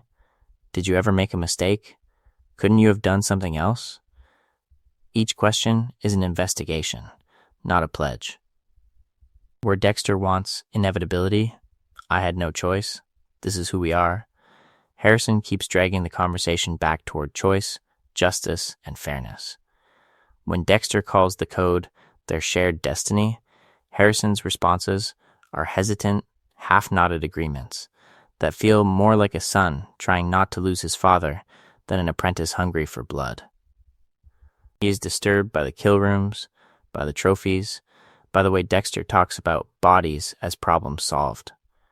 The focus is not just on violence for Harrison, it is on victims, on collateral damage, on people like Rita and Logan who end up dead around this supposed system of control. Along the way, we can feel the tragic misread. Dexter hears Harrison say he understands and translates that as alignment. He thinks he has finally recruited his successor, finally corrected Harry's original design flaw by getting the pitch right. But what he has really done is hand Harrison a precise vocabulary for everything that feels wrong. Terms like deserve, innocent, and no other option become the very criteria Harrison will later use to indict him. Treat the code pitch like a failed sales call. On the surface, the client nods, smiles, and walks out with the brochure. Underneath, the deal is already dead. Harrison leaves that conversation not as Dexter's partner, but as the only person in the room who can now see exactly how far the plan has collapsed. And in the next beat of their trajectory, we watch what happens when Harrison tests that new language against Dexter's latest kill. He thinks the next step is simple. Take Harrison from language to action, from theory to practice. But when they step into that plastic-wrapped room together, we watch the entire plan invert on contact with reality. The first thing Harrison sees isn't the victim. It's the plastic, ceiling to floor, tight on the walls, crinkling under his boots. The air is thick with that chemical smell, the faint sting of cleaning agents layered over sweat and fear. Tools laid out on the table in a perfect line: knives, saw, tape, the familiar syringe. To Dexter, this is control. To Harrison, it's a museum of premeditated violence. Slow down here. We're not racing through an action beat. We're trapped in it with him. His eyes track the edges of the plastic, the way it turns the room into a sealed bag. His breathing shifts, shallow and uneven. The bound man on the table isn't an abstract monster from Dexter's stories. He's gagged, panicked, eyes begging Harrison directly. This is the first crack in Dexter's sales pitch. The trash talks back. Dexter moves through his ritual with muscle memory. Lay out the slides, reveal the evidence, deliver the speech, stalk the target, confirm the victims, prepare the kill room, leave no evidence. He narrates the process with that calm, almost proud cadence, as if in this video, we're going to admire a craftsman walking his apprentice through a trade. The focus is not just on efficiency, but on the elegance of the code. Harrison's face tells a different story. At first, there's a flicker of recognition. This is the darkness he's been trying to name. Then the micro-reactions start to stack. A flinch when Dexter slaps a photo down, a wince when the victim jerks against the wrap, a half step back when the knife appears. He's not leaning in. He's recoiling, 1 inch at a time. The central question for Harrison in this moment is brutal. Is this what I asked for? He thought he was inheriting an explanation, a shared psychology, maybe even a twisted form of justice. Instead, he discovers it's a repeatable procedure, a rehearsed performance his father has done dozens of times. The dark passenger stops being metaphor and becomes logistics, habit, schedule. To keep this clear, this is not an origin story. It's an inoculation. By forcing Harrison to witness the full, unedited ritual, the pleading, the plastic, the blood that will not stay inside Dexter's neat outlines, the show drives a wedge between the rhetoric of the code and its consequences. Harrison sees that the man who talks about saving people is also the man who enjoys this room. Each major section will keep circling this point from new angles, but the seed is planted here.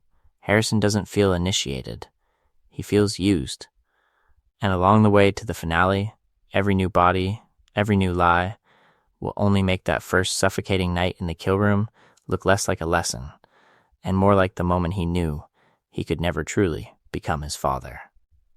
Blood on the Snow is where Dexter thinks the prophecy finally comes true. We're out in the woods, breath crystallizing in the air, sirens, a distant echo, and Harrison is standing there with a rifle in his hands. The adrenaline is jagged. His heart is pounding so hard, it feels like it's shaking the barrel. Dexter is right beside him, voice low, confident. Laying out the plan like it's already inevitable. Kurt has to die. This is justice. This is the code. From Harrison's point of view, it's a pressure cooker. The man who abandoned him has suddenly become the one person who understands him, and now that understanding has a price. Aim, breathe, squeeze. It happens in a split second, but it's not instinctual compulsion. It's a son trying to earn a father's approval under impossible emotional blackmail. Pulling the trigger is less about a dark passenger and more about not wanting to disappoint the only parent he has left. To keep this clear, Dexter reads the exact same moment as Destiny fulfilled. In his psychology, this is the mirror of his own childhood initiation, Harry at the shipping container. The code is a lifeline, the first sanctioned kill as a warped rite of passage. So when Harrison participates, Dexter doesn't see a scared teenager. He sees proof. Evidence that the monster he's always feared is real, and that his design for control can be upgraded and passed on. The focus is not just on what happens to Kurt, it's on what happens to Harrison the second the echo of the shot fades. His body is buzzing, but his mind drops out. He dissociates. The room, the plastic, the blood on the snow, all blur together into something surreal and wrong. He doesn't gloat. He doesn't savor. He looks to Dexter, almost like a kid after a bad accident, searching for reassurance. Was this right? Are we the good guys? Why doesn't this feel better? That's the fracture Dexter refuses to see. Where Dexter's early kills brought a twisted sense of relief, Harrison's first taste of killing lands like a hangover without ever having had the high. Guilt seeps in before the body is even cold. He thinks of the other girls, of Kurt's victims, but instead of that justifying the act, it makes the weight heavier. If this is what justice feels like, why would he ever want more? In this video, we're going to keep circling that emotional aftermath, because this is the seed of Harrison's eventual rejection. The promised catharsis never arrives. The code doesn't quiet anything, it amplifies the dissonance between what Dexter says killing will do and what it actually does to Harrison's sense of self. Along the way to the finale, every new lie, every new rationalization will grow around this moment like scar tissue. The central question for Harrison stops being, "Am I like my father?" and becomes, if this is what he calls control, why does it feel like collapse? And that question is exactly what will turn the rifle back on Dexter when the final line is finally crossed. If Dexter represents the fantasy of perfect control, Audrey is the intrusion of real life. She's messy, loud, political, and absolutely uninterested in playing along with anyone's carefully curated image, including Harrison's. Through her, the show quietly lays out the normal, complicated teenage trajectory Harrison actually wants in direct conflict with Dexter's plan for a father. Son-kill team. Let's kick things off with what Audrey actually demands from him. From the moment she calls him out at the party for lying about his past, she's not seduced by mystery. She's irritated by secrecy. She pushes him to be truthful, to explain why he snaps at the wrestling match, to talk about the blood and the anger instead of hiding behind that practiced, Dexter-style blankness. The focus is not just on romance. It's on her insisting that if he's going to be in her life, he has to be emotionally present, politically engaged, part of a community rather than a ghost. We see it in the protests, in the climate activism, in the way she drags him into Iron Lake's public square. Posters, chants, a crowd pressed together in the cold. Those scenes are the opposite of a kill room. No plastic, no code, no ritualized isolation. Harrison could be at home, letting Dexter groom him into the investigation, walking through crime scenes, learning how to stalk a target. Instead, he chooses to stand next to Audrey with a sign in his hands, testing out a different kind of power, collective outrage instead of private execution. Again and again, he picks her world over Dexter's. He goes to parties, gets high, fumbles through awkward flirting, vulnerable, late-night conversations, even when Dexter is clearly angling for more one-on, one-time, more chances to bond over violence. When Dexter tries to turn the Ethan incident into evidence of a dark passenger, Harrison's first instinct is not pride, it's guilt and confusion. He talks about it with Audrey, not his father. That choice matters. Who do you bring your worst moment to, the vigilante or the activist? Audrey's moral clarity is crucial here. She has no patience for hypocrisy, especially from adults who claim to protect the town while covering up its rot. When she rants about the rich being shielded, about indigenous women disappearing without consequences, she gives Harrison a new vocabulary.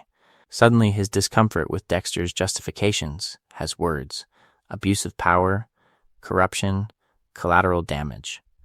To keep this clear, Audrey doesn't make him violent, she makes him articulate. She turns a vague unease into a coherent objection, and that's why she's more than a love interest.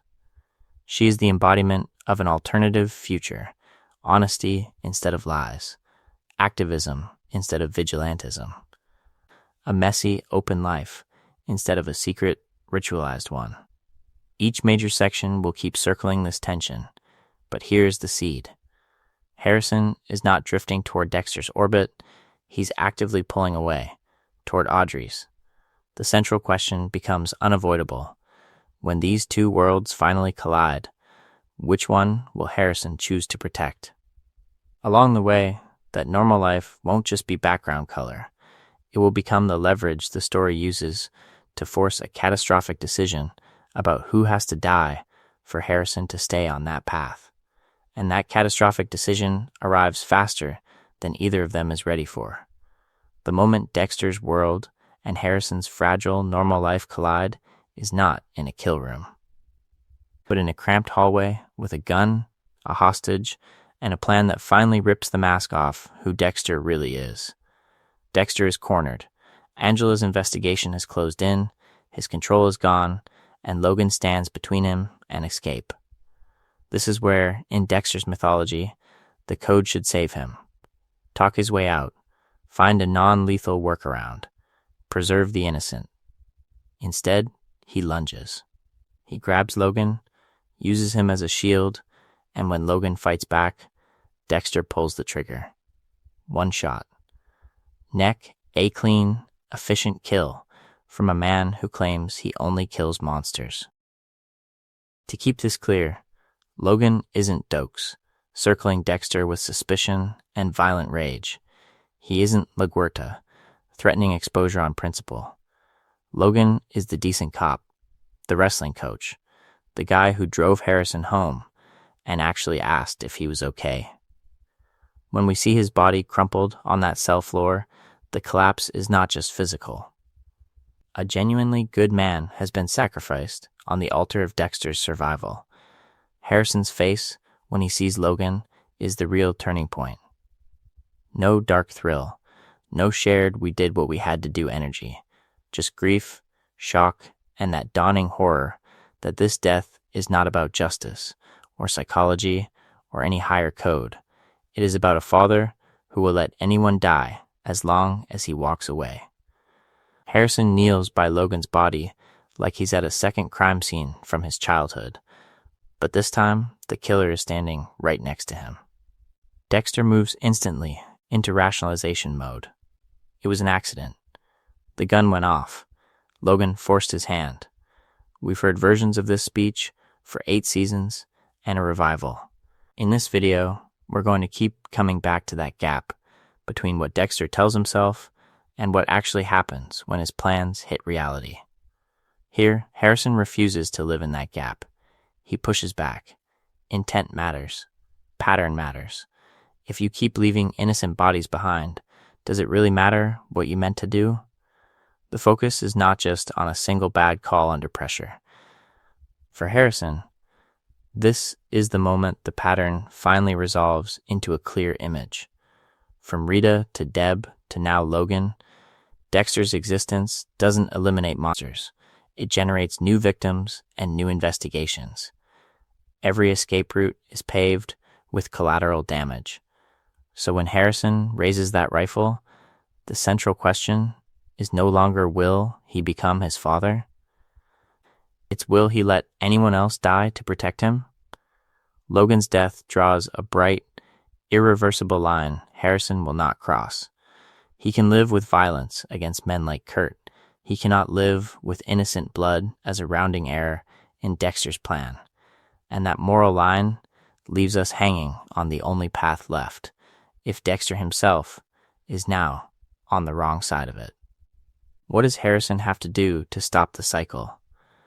So when Harrison realizes Dexter has crossed that bright line with Logan, the woods stop being an escape route and turn into a courtroom. Snow falling, sirens distant, a father bleeding in the headlights. This is not just a failed plan to run. This is the final investigation into Dexter Morgan. To keep this clear, the focus is not just on what happens, but on who is holding the moral scalpel. Dexter tries to seize control first. He does what he always does in a crisis, reframes. Logan's death was an accident. Kurt was worse. The system is broken. We can still get away. He is stitching together the same narrative he used from season 1 onward. My violence is necessary. My consequences are unfortunate side effects. But Harrison will not let him off the table. He throws Dexter's own language back at him. You said you only kill bad people. You said there was a code. You said this was about protecting the innocent. In this video, we're going to keep coming back to this reversal, because in these few minutes, the entire father-son psychology flips. Dexter is no longer the teacher explaining a design. He is the specimen being dissected. The central question becomes brutally simple. By Harry's code, what do you do with a man who kills an innocent cop to save himself? Harrison forces Dexter to look straight at that breach. He points to Logan's body. He names the selfishness. And then he does the most devastating thing he could possibly do. He invokes the code as law, not as permission. If this is really about rules and justice, then Dexter has become exactly the predator he claimed to hunt. That's the moment the dark passenger mythology collapses. No ritual, no plastic, just a son saying, turn yourself in, accept the real-world consequences.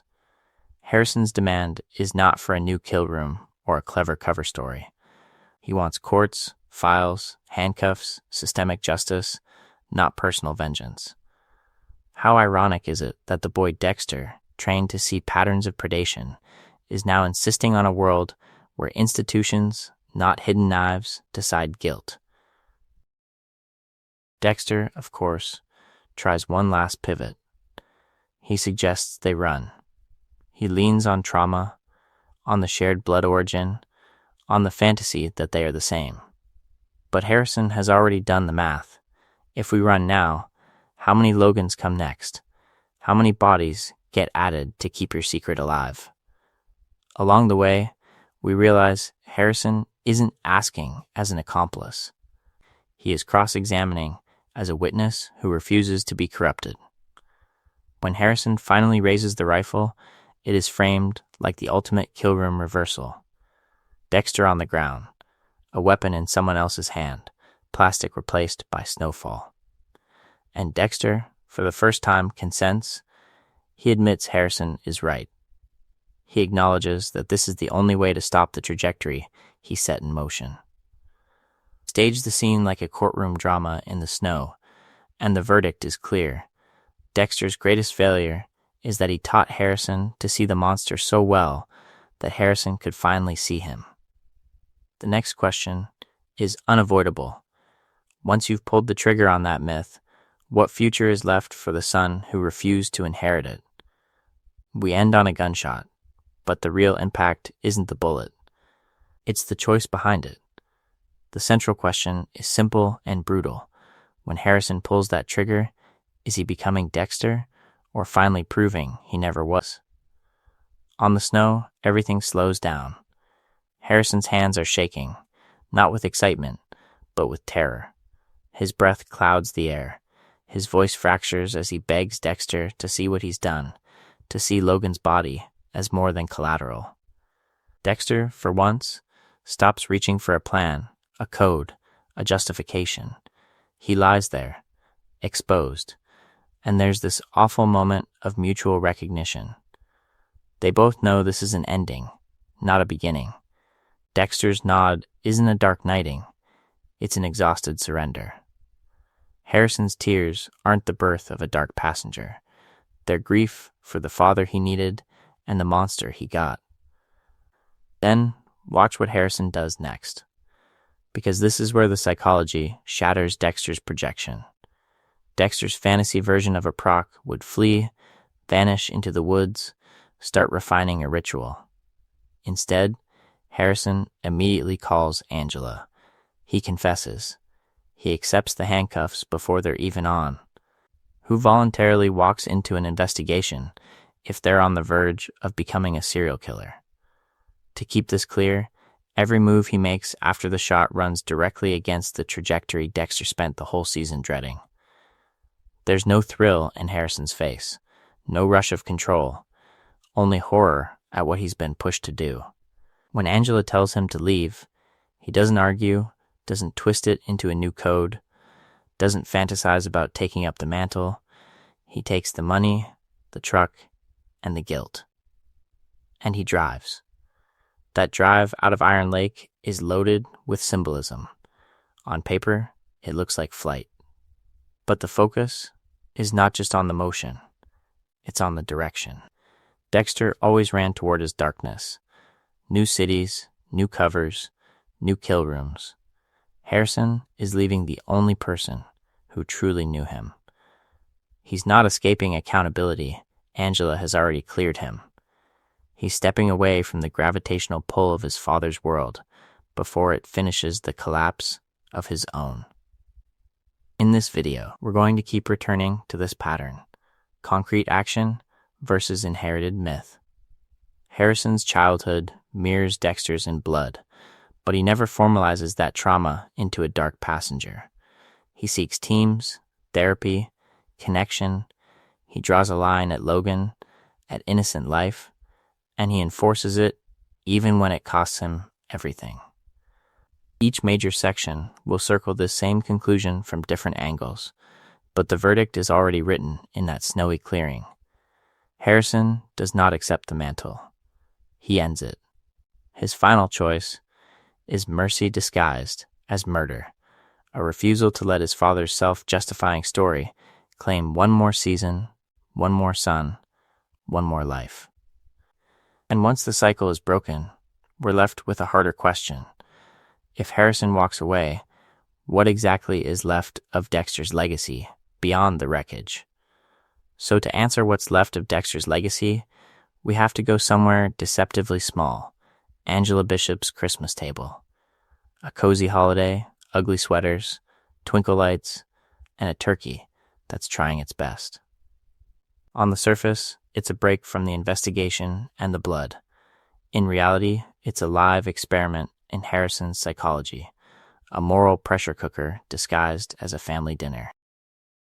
Let's kick things off with the layout. Dexter as Jim Lindsay at one end, Angela and Audrey flanking him, Harrison wedged in the crossfire, and the entire town's goodwill pressing in from all sides. The conversation drifts, as it always does in Iron Lake, back toward violence. The school attack. Ethan. The supposed heroism that saved everyone. Each time Harrison's name is praised, the camera catches him shrinking a little. Shoulders tighten. Eyes drop. His fork stalls halfway. His body is telling the truth long before his mouth can. Dexter, by contrast, is smooth.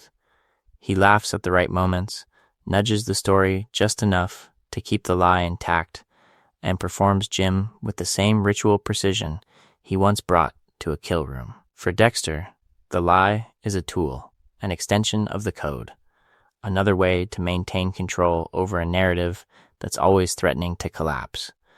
He compartmentalizes in real time.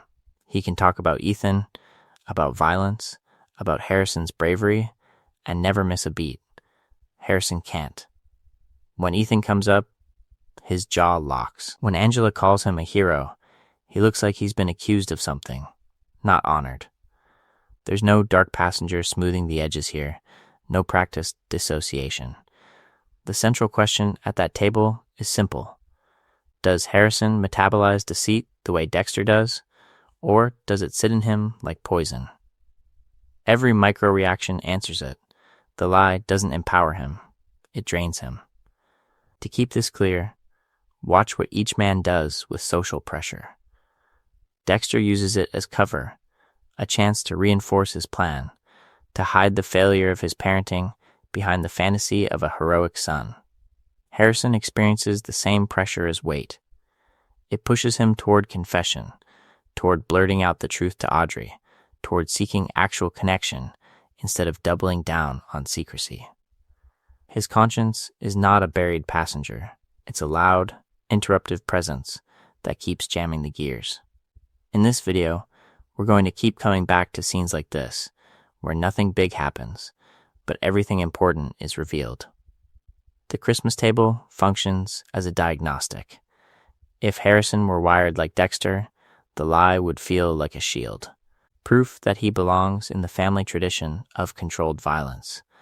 Instead, it feels like a stain he can't scrub off. And that quiet mismatch at a holiday dinner sets up the next escalation. When the truth about Dexter's code finally surfaces, will Harrison cling to the shield or drop the weight completely?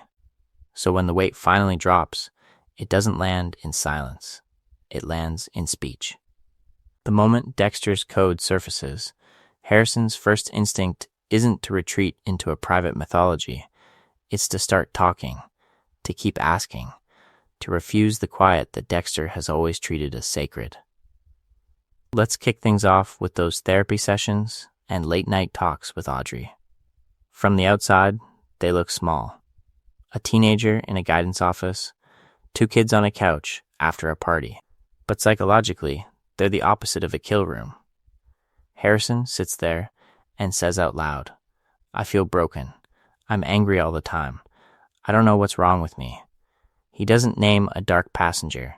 He names a problem.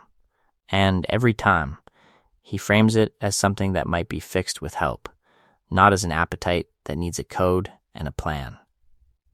To keep this clear, think about how that contrasts with the investigation we've already done into Dexter's inner monologue. Dexter's confessions are all internal, sardonic, and sealed off. He jokes with himself about being a monster. He narrates his rituals like he's giving a TED talk to the dark passenger. But he never says, "I'm scared of what I might do. Please stop me." There's no invitation for intervention, no room for anyone else's reaction to penetrate the illusion of control. Harrison, by contrast, keeps dragging his worst thoughts into rooms where other people can see them. He admits to Audrey that hurting Ethan doesn't feel clean or heroic. It feels confusing, ugly, like evidence that something is wrong inside him. He tells his therapist he's haunted by blood and doesn't understand why. These aren't boasts, they're alarms. Every confession is a flare fired into the sky, not a trophy hidden in a box. And that difference changes the entire trajectory. When Dexter feels a surge of violent desire, he turns inward. He refines the ritual, sharpens the knives, updates the code. When Harrison feels the same surge, he talks. He seeks a team, a girlfriend, a counselor, a community. The focus is not just on venting. It's on testing his fears against other people's faces. Is this normal? Is this okay? Should I be worried?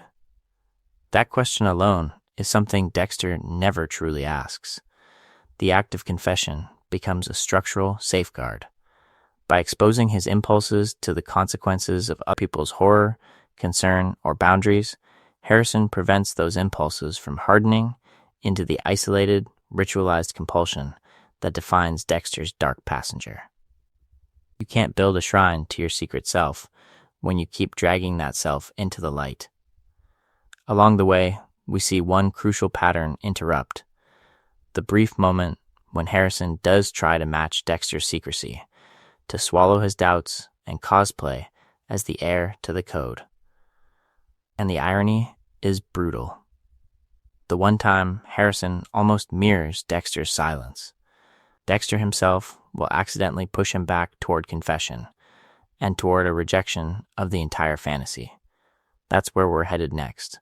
The night the code is fully unveiled and Harrison's response doesn't complete Dexter's plan. It detonates it.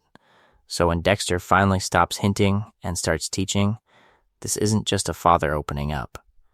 It's the moment he tries to turn grief into curriculum and Harrison into a walking extension of the code, and the collapse begins almost immediately. Let's kick things off with Dexter's gradual reveal. At first, it's all abstraction and psychology. He talks about dark urges, about feeling different, about needing a plan so the darkness doesn't hurt innocent people. He frames the code like a safety rail. We only kill killers. We make sure they're guilty. We protect the people we love by taking out the monsters no one else can touch. It's seductive because it sounds like control, like justice, like a way to make the blood in both their pasts mean something. Harrison leans in. But notice why. He's not licking his lips at the idea of a kill room. He's searching Dexter's face for an explanation of why his father vanished, why his life has been a chain of foster homes and unanswered questions. When he hears about channeling darkness, he hears a promise. Your pain can be organized. Your nightmares have rules. Your father left for a reason. The central question for Harrison is not who do we kill next? It's who have I been this whole time? And why did you abandon me? To keep this clear, watch the shift when Dexter moves from theory to practice. It's one thing to say, we only take out bad people. It's another to walk Harrison into a real kill, to let him see a bound body, the plastic, the knives, the blood. The focus is not just on the horror of the scene, but on Dexter's expectation. He assumes recognition, maybe even pride. Instead, Harrison's expression curdles. Intrigue drains into disgust. What happens when the heroic vigilante story suddenly looks like premeditated butchery performed by your dad? That's the line-crossing moment. The investigation in Harrison's head flips. If this is what the code demands, then all those missing years weren't a tragic necessity. They were a choice to keep doing this. Each major section of Dexter's sales pitch, justice, protection, legacy, gets reinterpreted as abandonment, obsession, and self-justification. Harrison's rejection is not a blanket squeamishness about violence. He's wrestled, he's hurt Ethan, he's fantasized about hurting people who hurt others. What he cannot accept is the betrayal embedded in Dexter's system. To embrace the code is to admit that his father consistently chose murder over family, ritual over honesty, secrecy over showing up. Why would he normalize that? Why would he help launder those consequences into some noble father-son mission? Along the way, the fantasy Dexter is selling disintegrates. There is no apprentice here, only a son realizing that stepping into this trajectory means validating the very absence that ruined his childhood. And that realization sets up the final break. If Harrison won't inherit the code, what does he do with the man who still lives by it? If we want to see why Harrison never becomes what Dexter fears, we have to watch him in the one place Dexter never mastered, the open world, with witnesses, rules, and consequences. Nowhere is that clearer than the Ethan incident, a school hallway that turns into a fork in the family trajectory. Let's kick things off with the plan that never quite happens. Ethan shows Harrison his drawings, his hit list, his detailed fantasy of turning Iron Lake High into a massacre. This is not abstract rage. It's a mapped-out attack, targets chosen, weapons imagined, a timetable forming. In that moment, Harrison sees what Dexter usually only encounters at the end of a long investigation, a threat in its planning stage, before a single body hits the ground. Harrison's response is brutal, but it is also preventative. He lies to Ethan, plays along just long enough to get close, and then uses the straight razor. No plastic, no ritual, no trophies. Just a messy, panicked act in a classroom, leaving Ethan bleeding but alive, the fantasy shattered before it can become a crime scene. He uses deception and force as a shield, not as the opening move of some private performance, and immediately he is flooded with guilt, confusion, and the desperate need to explain himself, even when the explanation keeps changing. To keep this clear, we have to set that beside Dexter's method. Dexter stalks. He confirms patterns. He gathers evidence until he can justify the kill to his code and to himself. Then comes the kill room, plastic wrap, duct tape, the table. The victim is immobilized, stripped of agency, and forced to listen, while Dexter narrates the investigation as if he's the judge, the jury, and the audience all at once. Justice becomes theater, Control becomes the point. In this video, we're going to keep cutting between those two images. Ethan's blood on a school floor, teachers screaming, cops arriving, Harrison shaking in the fluorescent light, Dexter's carefully lit kill rooms, the calm syringe, the plastic glinting under a single bulb. Which one looks like a predator at work? Which one looks like a scared teenager trying to stop a disaster the only way he can imagine in the moment? Harrison's violence is impulsive, disorganized, and followed by a collapse. He wants to talk to Audrey. He half confesses to therapists. He keeps circling the question, does this mean I'm broken? Dexter's violence is the opposite. Controlled, anticipated, emotionally satisfying. He feels completion, not crisis, when the knife goes in. And that difference reveals the central question of their psychology. When Harrison sees a threat, his first instinct is to stop it where it lives, in public, even if that means police reports, news coverage, and moral ambiguity. Dexter's first instinct is to drag the threat into the shadows and erase it. One path invites consequences, the other erases them. That behavioral fork is exactly what keeps Harrison from becoming the thing Dexter projects onto him, and it sets up the next step. What happens when Harrison finally sees his father's kill room for what it really is? Harrison, standing in a crowded gym, under harsh fluorescent lights, is already a rejection of Dexter's template. While Dexter perfected the art of disappearing into a room, Harrison keeps walking into them, again and again, even when it hurts. Let's kick things off with the pattern the show keeps quietly repeating. Harrison doesn't retreat into a private ritual. He auditions for a community. He joins the wrestling team, literally signing up to test himself in front of peers and parents. He hangs out with Audrey and her friends, lets himself be pulled into protests, parties, town events. From the Christmas carnival to school assemblies, he keeps showing up to Iron Lake's public spaces, trying to stitch himself into a social fabric he still feels outside of. That's not camouflage. That's longing.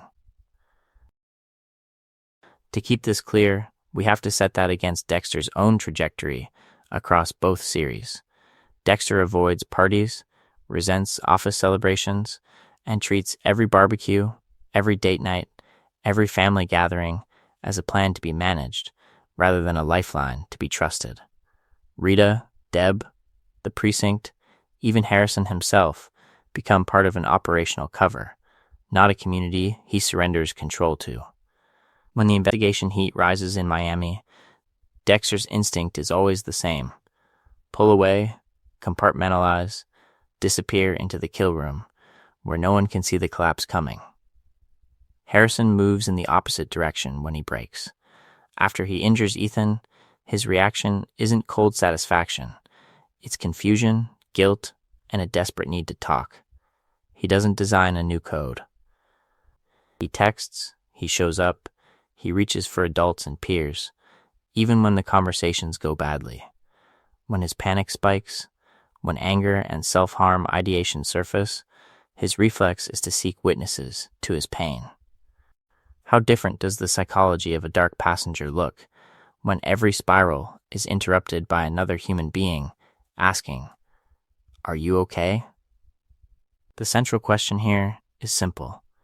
Can a dark passenger truly mature in a life that keeps dragging you back into the light? Dexter's entire mythology depends on isolation and secrecy. The ritual works because no one else is in the room. The code works because no one else is allowed to challenge it. Harrison's wiring keeps sabotaging that model. His instinctive pull toward teams, toward friend groups, toward shared, causes acts like a constant, unconscious intervention. Every time he could internalize Dexter's narrative, someone else is standing there, offering a different one. In this video, we're going to argue that this is more than a personality quirk. It's a structural incompatibility with Dexter's brand of predatory calm. A dark passenger thrives in the echo chamber of a single voice. Harrison keeps inviting in a chorus, And along the way, every attempt Dexter makes to isolate him, to bring him into that one-on-one cathedral of plastic and knives, will backfire spectacularly. Next, we'll watch Dexter try to drag Harrison out of community and into the kill room, and see how that plan exposes the real monster in the room. So let's kick things off with Dexter's first big move in Iron Lake, cutting Harrison off from any voice that isn't his. From the moment Harrison mentions therapy, Dexter frames it as dangerous. Not because of stigma, but because a professional might actually investigate what happened in Miami. We watch him nudge Harrison away from help, wrapping it in concern, when the real plan is control. No therapist, no competing narrative. He does the same thing with Angela. On the surface, he's the supportive boyfriend. Underneath, he's constantly undermining her authority in front of Harrison. Angela becomes the cop, the investigation, not a guardian. Dexter keeps repeating that no one in this town would understand what they are, what they've survived, what they might be capable of. The focus is not just on secrecy, it's on building a father-son bubble where their supposed darkness is a sacred, private burden. But Harrison keeps slipping through Dexter's fingers. He sneaks out. He goes back to group therapy, even after Dexter quietly poisons the well. He stands up at that meeting and talks about feeling empty, about violence, about the bowling alley incident, inviting witnesses into the very space Dexter wants sealed. Every time Dexter tries to pull him back with a warning about exposure, Harrison tests whether another adult might actually listen instead of manage. Audrey becomes the clearest counterweight. Dexter frames her as Knave, as someone who could never grasp the blood, the trauma, the code. Yet Harrison confides in her anyway. He talks about his past, about pain, about wanting to feel normal. Notice the psychology here, when Dexter tightens the grip, dropping hints about his own childhood, about being born in blood. Harrison doesn't relax into loyalty. He flinches. He looks disturbed. He searches Audrey's face, not Dexter's, for reassurance that he isn't doomed. And when Dexter finally crosses the threshold and starts sharing the code, the effect is almost clinically inverted. The more he explains his ritual, his rules, his justifications, the more Harrison's body language screams recoil. This is the moment that once incubated Dexter's dark passenger under Harry. With Harrison, it triggers a moral investigation instead. Is this really justice? Is this really who I am? Each confession meant to bond them instead drives Harrison back toward the wrestling team, toward classmates, toward any structure that isn't built on plastic wrap and lies. Along the way, the irony hardens into a pattern. Dexter's isolation strategy, the very method that once worked on him, simply doesn't take. Harrison's psychological immune system keeps rejecting it, pushing him toward broader, healthier networks of support. And when Dexter's control finally collapses, when a dead cop and a ruined future are on the table, Harrison does the one thing Dexter never planned for. He turns to Angela, the person Dexter most fears, and asks her for the truth. When Harrison turns to Angela, he's not just choosing a confidant, he's walking into a completely different experiment in parenting than the one that built Dexter. Harry gave a code and a cover story. Angela gives a badge, a process, and a name for what Dexter is. Let's kick things off with Angela's dual identity. On paper, she's the sheriff of a tiny town. In practice, she becomes the only competent, morally anchored adult Harrison can watch up close. Every interaction we see between them runs through the logic of investigation, questions first, evidence second, concern threaded through both. When she asks about his past, about Miami, about the Trinity connection, she doesn't lure him toward a plan. She doesn't dangle specialness. She's trying to understand him, not weaponize him. To keep this clear, Think of how she handles the Ethan incident. She listens. She checks stories. She looks at the blood, the angles, the inconsistencies. The focus is not just on finding a culprit, but on what actually happened and how to keep these kids safe. When she circles back to Harrison, there's no secret oath, no initiation into a darker world. There's a worried adult saying, in effect, you went through something, and we need to know why. And Harrison feels the difference. Where Dexter's half-truths and evasions keep tightening the noose around his psychology, Angela's straightforwardness comes as a relief. She says Dexter's name out loud. She digs into Rita's death, Trinity, the Bay Harbor butcher files. She's willing to put the ugliest facts on the table, including the possibility that his father is a serial killer, and she never frames that truth as a burden Harrison has to carry alone. How often did Dexter ever do that for anyone? In this video, we're going to keep coming back to this split, investigation as control versus investigation as care. Dexter uses his forensic skills to justify private executions. He stalks, confirms, preps the kill room, then declares himself judge, jury, and executioner. Angela uses almost the same toolkit, pattern recognition, timelines, victim histories, but her endgame is radically different. She wants courts, not plastic. Institutions, not a code. Harrison sees that. When he watches her build the case against Jim Lindsay, he's watching a model of how to confront darkness without becoming it. That's the fork Dexter never had. As a child, he had Harry and then nothing. One authority, one narrative, one sanctioned outlet for his trauma. Harrison grows up amid collapse, then lands in Iron Lake with two competing stories about what to do with pain. Dexter offers secrecy, specialness, and a life on the run. Angela offers paperwork, body cams, and the terrifying promise that the truth will hurt, but will be shared. Which option actually feels like a future? Along the way, Angela quietly builds Harrison an exit ramp. By refusing to mythologize Dexter and refusing to demonize Harrison, she shows that confronting monsters through law and truth is possible. And once that possibility exists, Dexter's Code stops being inevitable and starts looking like what it always was, a choice Harrison does not have to make. The next step is what Harrison does with that choice. By the time Angela sits Harrison down, that exit ramp is already paved. What he doesn't know is that the next few minutes are going to detonate the last comforting myth he has left, the idea that his dad's violence is controlled, purposeful, almost heroic. We watch Angela do what Dexter never does. She lays out evidence, not stories. Mugshots, case files. The Bay Harbor butcher investigation he's only heard about in fragments. From a grainy booking photo of Jim Lindsay to Dexter Morgan's face on an old Miami Metro board, the room seems to shrink around Harrison. Every page she turns pulls the camera tighter, and we can feel the oxygen leave his chest. To keep this clear, the focus is not just on Angela accusing Dexter. It's on the emotional math Harrison is forced to do in real time.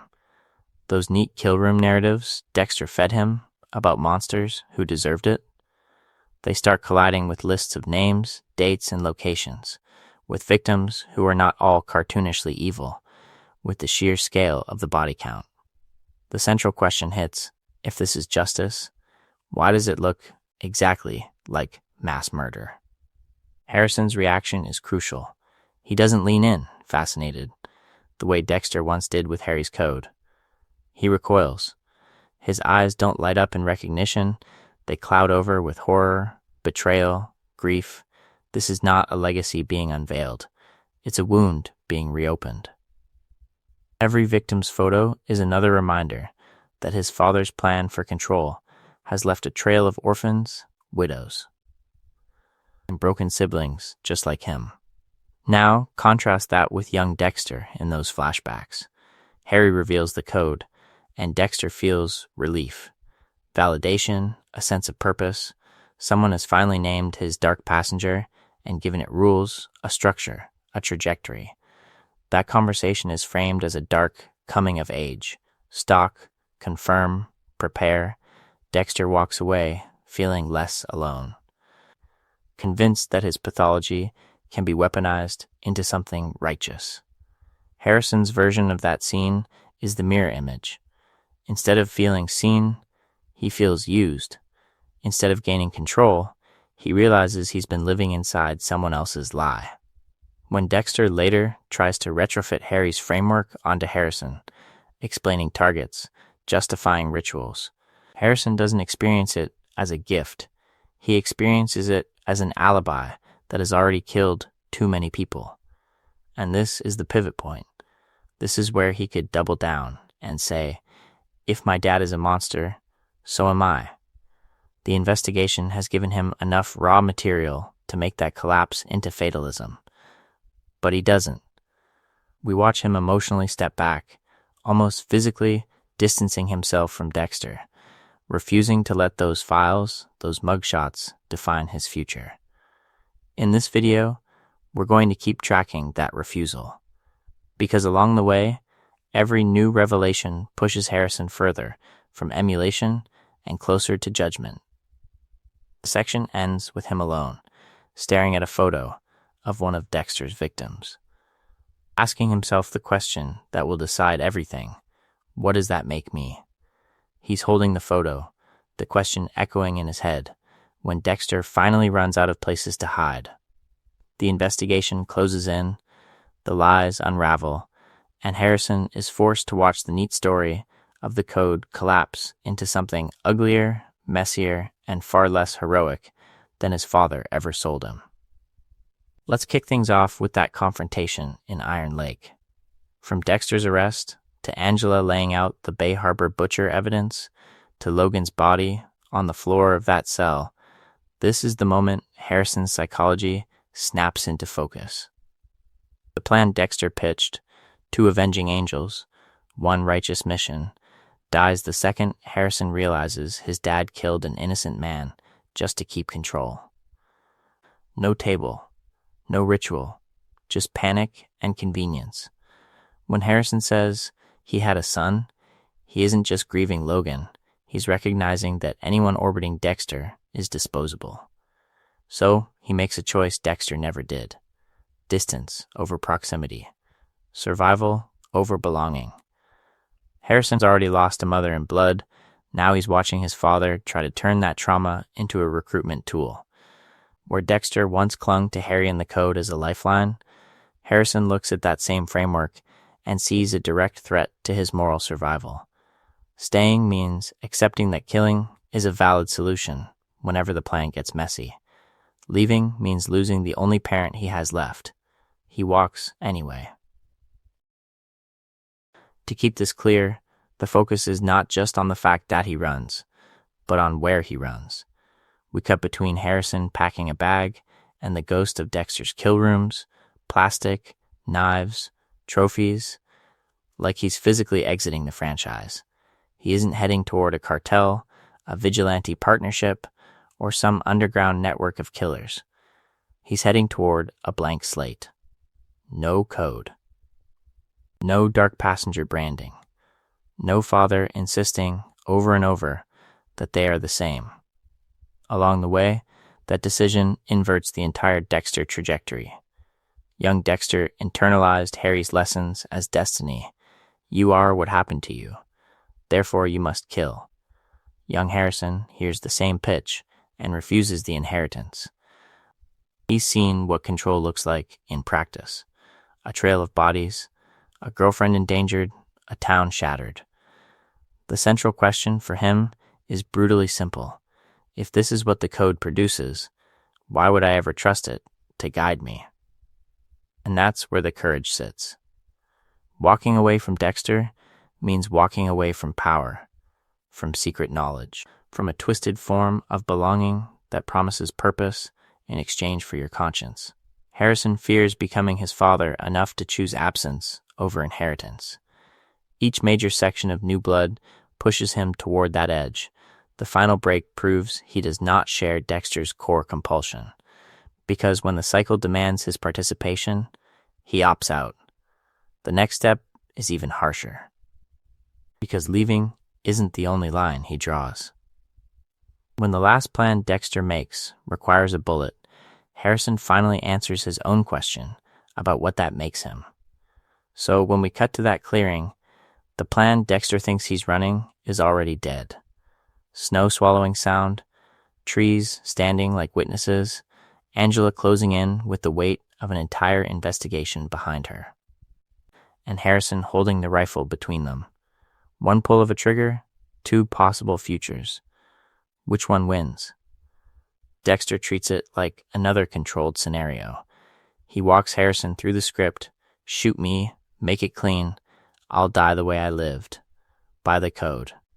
Even in surrender, he's still trying to direct the scene, still convinced he can manage the consequences by turning his death into one last lesson.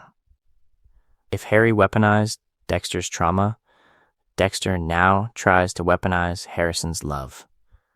That's the psychology of this moment, a father reframing his own execution as a noble sacrifice, while quietly deciding what this will mean for his son. To keep this clear, Dexter is not just asking to die.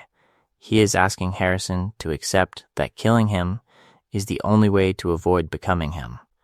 It's a twisted extension of the code.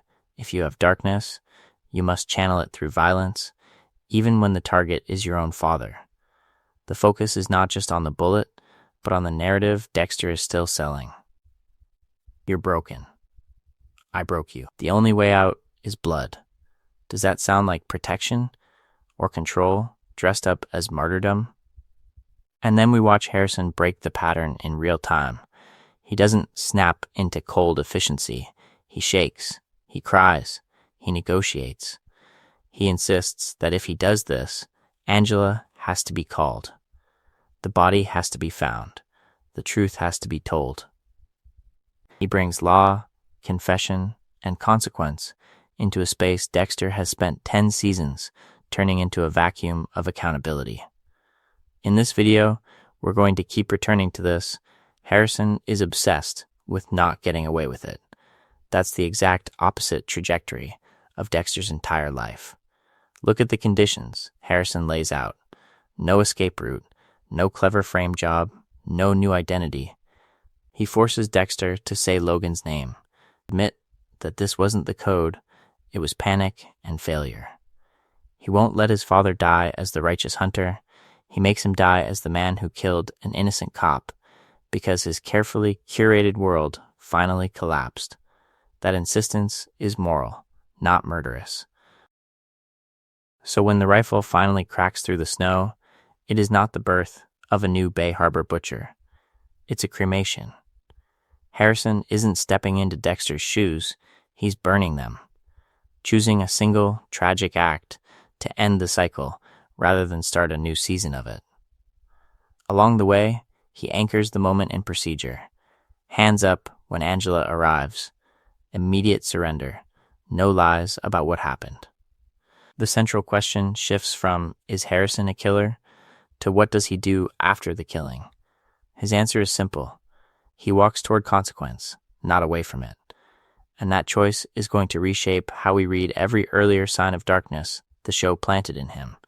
Harrison's answer is to walk toward consequence, but his body tells the rest of the story. The gun goes off, Dexter drops, and for a second, everything is frozen. Then, Harrison starts shaking. Not a cinematic, stoic shake. A full-body tremor. Hands quivering so hard he can barely hold the rifle, breath stuttering like his lungs forgot how to work. He's sobbing before he can even name what he's feeling. From Dexter's chest to Harrison's hands, to the snow under his knees as he almost collapses beside the body. This is not the posture of a budding serial killer discovering his true self. Dexter's post-kill scenes are ritualized, plastic, precision, a calm, almost meditative cleanup. Harrison's kill room is an open field, a police cruiser on the way, and a boy who looks like the ground just gave out beneath him. The central question is not, does he like this? It's can he even survive having done this? In this video, we're going to keep circling that gap between Dexter's fantasy and Harrison's reality. To keep this clear, watch what Harrison fixates on in those immediate minutes. He does not scan for cameras. He does not start gaming out an escape plan. No mental checklist of evidence. No instinct to drag the body or stage a scene. His mind jumps straight to Angela, to staying, to confessing. He is already narrativizing this as a crime he must own, not a secret he must protect. Dexter's entire psychology after a kill is about control. Stalk the target, confirm the victims, prepare the kill room, then erase himself from the investigation. Harrison does the opposite. He anchors himself in being seen. Hands up when Angela arrives. No attempt to manipulate her, no appeal to her love for him as a way out. He is ready to describe what happened in plain language and accept whatever sentence follows. Who does that sound like? Harry student? Or someone who never wanted a code at all? And, crucially, there is no rush. No visible high. No dawning appetite. When Dexter kills, we often see that subtle exhale, that sense of release the show frames as the dark passenger being fed. Harrison's reaction is closer to acute trauma. He's horrified by the hole in Dexter's chest, but also by the hole he's just blown in his own identity. This is not a compulsion finding its groove. It's a conscience realizing it can't unpull the trigger. If a dark passenger were waiting inside him, this would be its awakening moment, the origin point Dexter feared since Rita's death scene. Instead, all we see is a boy who did something terrible for what he believes are necessary reasons, and who is already treating it as a weight to carry and atone for, not a pattern to refine. The focus is not just on his guilt, but on his desperate insistence that this never becomes who he is. And that's why his next move, getting in that truck and driving away from Iron Lake, isn't an escape from justice, but the final proof that he's choosing life over legacy. How he leaves will matter just as much as why he pulled the trigger. So we cut from a body in the snow to a pair of taillights vanishing into the dark. That truck pulling away from Iron Lake is not just an exit shot. It's the visual answer to the central question of New Blood. Will Harrison stay trapped in Dexter's loop, or will he drive out of it? Empty highway. Fresh snow swallowing the lines. Dexter's old letter folded on the passenger seat. The ink that once promised guidance, now just wait. Behind him, Iron Lake shrinks to a smear of light in the rearview mirror. Angela's sirens, Kurt's trophies, Dexter's body, all compressed into a single receding glow. He doesn't look back. He keeps driving. To keep this clear, we have to contrast that straight line forward with Dexter's lifelong habit of circling. Dexter always returned. To Miami Metro, to the marina, to bloodslide boxes and plastic-wrapped rooms. Different covers, same orbit. Every season, his plan was a variation on the same pattern. Control the urge, refine the ritual, manage the investigation, and somehow keep his relationships intact. And every season, that closed loop tightens until it snaps. Bay Harbor Butcher, LaGuardia, Deb in the church, the storm in season 8. Even when Dexter left, he never really left. He faked his death, fled to Oregon, reinvented himself as Jim Lindsay, but what did he do in Iron Lake? He built a new routine, a new hunting ground, a new code-shaped cage. The trajectory is circular. New town, same psychology, identical collapse. Harrison's departure breaks that geometry. He doesn't leave with a toolkit for killing. There's no code written in his head, no trophies tucked into the glove compartment, no careful plan to channel his pain into sanctioned violence. He carries memories of Rita's bathtub, of Ethan bleeding on the floor, of Logan's body in that jail corridor. He carries questions about what justice actually means if his father's version leads to dead innocence. that is terrifying. But terror without ritual is not a dark passenger. It is unprocessed grief. In this video, we're going to keep coming back to that distinction. Dexter's darkness is structured, rehearsed, almost liturgical. Harrison's is chaotic, relational, reactive, on the open road. That chaos has room to be influenced by something other than a kill room. Therapy, friends, coaches, strangers who don't know the Morgan name. Uncertainty becomes a protective factor. Because the open road is Dexter's worst nightmare. No script, no code, no guaranteed control. For a serial killer, growth is the enemy. New information threatens the myth. Different perspectives expose the self-serving logic of the rules. Harrison, alone in that truck, is driving straight into all of that. Is he safe? No. Is he doomed to repeat Dexter's path? Not if he keeps moving. Along the way, every mile he puts between himself and Iron Lake is a mile between him and the ritualized mindset that defined his father. And that sets us up for the final piece of this argument. If Harrison is not Dexter 2.0, then what is he actually becoming? And how does the series ask us to imagine his future? If Harrison is not Dexter 2.0, we have to ask the central question that haunts New Blood. Why didn't the same origin story recreate the same monster? From a baby screaming in Rita's blood to a teenager pointing a rifle at his father in the snow, the show keeps echoing Dexter's past, then quietly breaking the pattern. Let's kick things off by zooming back to Dexter's own beginning. A shipping container. His mother's body hacked apart. The floor literally flooded with blood. Harry opens the door, and from that moment, the investigation into what Dexter is becomes a closed system. Harry doesn't just rescue a traumatized child. He writes a narrative. You have a dark passenger, you will kill. So we need a plan. The code is presented as destiny, not damage control. Stalk the target. Confirm the victims. Prepare the kill room. A ritualized apprenticeship where secrecy is love, murder is purpose, and every attempt at normalcy is framed as a lie. Now cut to Harrison's path. He does witness a bathtub full of blood. He does lose Rita. But instead of one controlling mentor, he gets fragmentation, foster homes. Years in Argentina. Unanswered questions about why his father disappeared. By the time he reaches Iron Lake, his life is chaotic and painful, but no one has been grooming him for violence. There is no single Harry equivalent bending his psychology around a kill room. To keep this clear, watch how each boy learns to process pain. Young Dexter is taught to channel his urges into plastic-wrapped justice.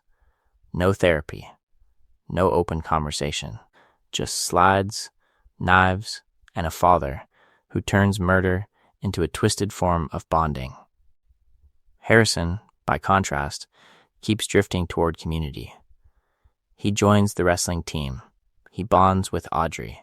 He sits in that group therapy circle with the other school shooting survivors and actually talks. When he hurts Ethan, he doesn't savor it. He spirals. He pushes for Ethan to get help, and his guilt is messy, verbal, out in the open. Along the way, New Blood keeps staging these split-screen moments in our heads. Dexter sees Harrison's aggression and assumes a dark passenger. Harrison sees bullying, injustice, and a father who keeps lying. Dexter tries to introduce the code as a sacred script, a way to regain control over their shared trauma, but every time he frames killing as their shared destiny. Harrison's existing moral wiring rejects it. Logan's death is the breaking point. For Dexter, collateral damage in service of escape. For Harrison, an unforgivable collapse of everything his father claimed to stand for. So the focus is not just on trauma, it's on template. Trauma alone does not create a Dexter. It takes a teacher, a story that sanctifies violence. and a life built to hide the consequences. Harrison gets the trauma, but he also gets alternatives, friends, therapy, community, and finally the gun in his hand, choosing to stop the cycle instead of inherit it. Which raises the final problem for Dexter's myth. If his son can step off that trajectory, what does that say about the story Dexter told himself all along? And this is where Dexter's most dangerous illusion shifts from himself onto his son. If Harrison can step off the trajectory, then Dexter's whole born in blood mythology starts to look less like prophecy and more like a defensive story he's been clinging to for years. Let's kick things off with the raw material Dexter seizes on. Harrison slashes Ethan in the hallway. He's drawn to true crime podcasts. He explodes at bullies and authority figures. Dexter reads every one of those moments as proof of a dark passenger waking up. But look closer. The Ethan attack is messy, panicked, and immediately followed by guilt. Harrison pushes for Ethan to get help, not to disappear. His true crime obsession tracks with a traumatized kid trying to understand violence, not ritualize it. His rage at the wrestling match and at the school reflects normal adolescent psychology under pressure, amplified by abandonment and grief. None of that requires a kill room to explain it. To keep this clear, the focus is not just on what Harrison does, but on how Dexter frames it. From the first cut to the last confrontation, Dexter needs Harrison to be like him. If Harrison is born in blood in the same way, then Dexter's own monstrosity becomes destiny, not design. The code stops being a desperate patch on a moral failure and turns into a tragic inheritance he can nobly manage. That's self-justification disguised as parental concern. In this video, we're going to keep coming back to that pattern. Dexter's fear is really a shield. If his urges are genetic fate, then the investigation into his choices never has to go too deep. He doesn't have to ask why he kept killing after Brian, after Dokes, after Deb. He can say, on some level, I never had a choice, and now my son doesn't either. It's a story that protects him from the full consequences of what he's done. And once he believes that story, his behavior locks in. He starts pushing the code as a training program instead of a last resort. He withholds the truth until it explodes, drip-feeding Harrison half-answers while steering him away from therapy, community, and honest grief. He isolates Harrison as a potential apprentice instead of supporting him as a damaged teenager.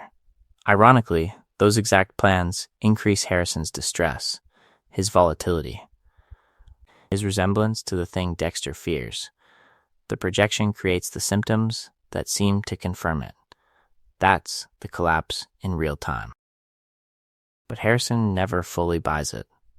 At every key moment, he resists Dexter's narrative about who he is. He wants to stop Kurt because Kurt is a predator, not because killing feels good. He is disturbed by the code, not thrilled. When Dexter kills Logan, Harrison's moral line holds, innocent lives are not collateral. So who is Harrison, if not Dexter 2.0? He's the person who finally says no. The one who insists that his feelings, his future, and his father's crimes mean something different than the script he's been handed. And in the next section, we'll track how that rejection doesn't just save Harrison's life, it completes the long, slow dismantling of Dexter's myth of control. So if Harrison isn't Dexter 2.0, who is he actually? What do we do with a kid who walks out of a kill room carrying a gun, a confession, and a future that refuses to be neatly diagnosed? To keep this clear, we need to pull all the scattered moments of New Blood into a single through line. From the Ethan incident to the wrestling mat to that final snowfall in Iron Lake, Harrison keeps telling us who he is.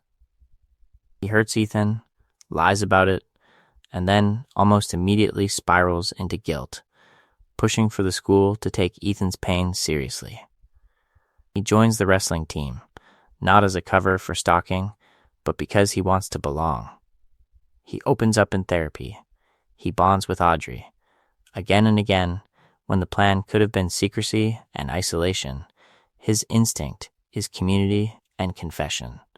And when Dexter finally reveals the code, we watch the real split. Dexter sells it as structure, as control, as the answer Harrison has been missing. But Harrison hears something else. He hears a father who has turned trauma into a license, a man who has built a life on the idea that killing can be clean if you follow the right rules. Harrison is fascinated, sure, but he's also horrified.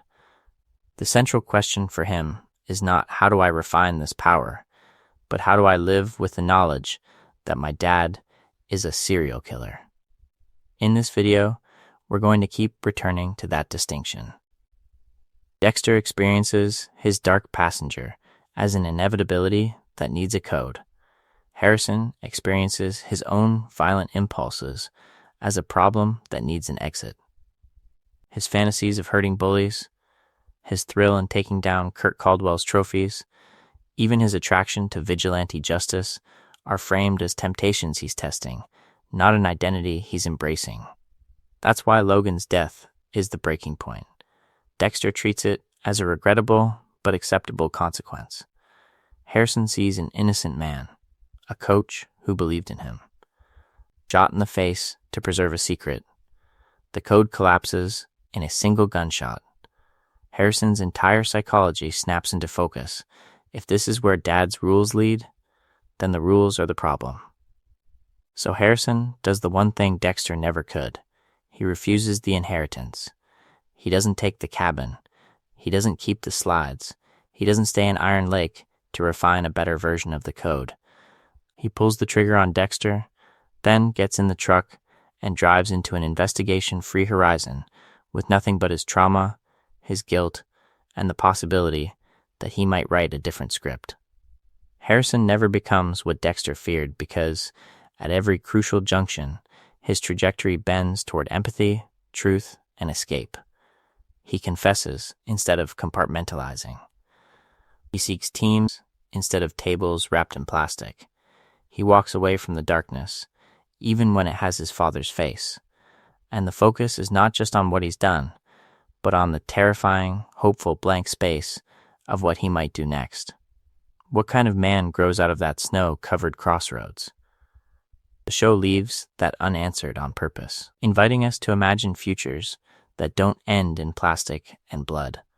That blank space doesn't stay blank for long, though, because the very next thing we see is not Harrison's future, but Dexter's last night on Earth, a concentrated failure montage where every illusion he's ever lived by finally collapses in real time. Let's kick things off with that night in Iron Lake as if we're replaying a crime scene.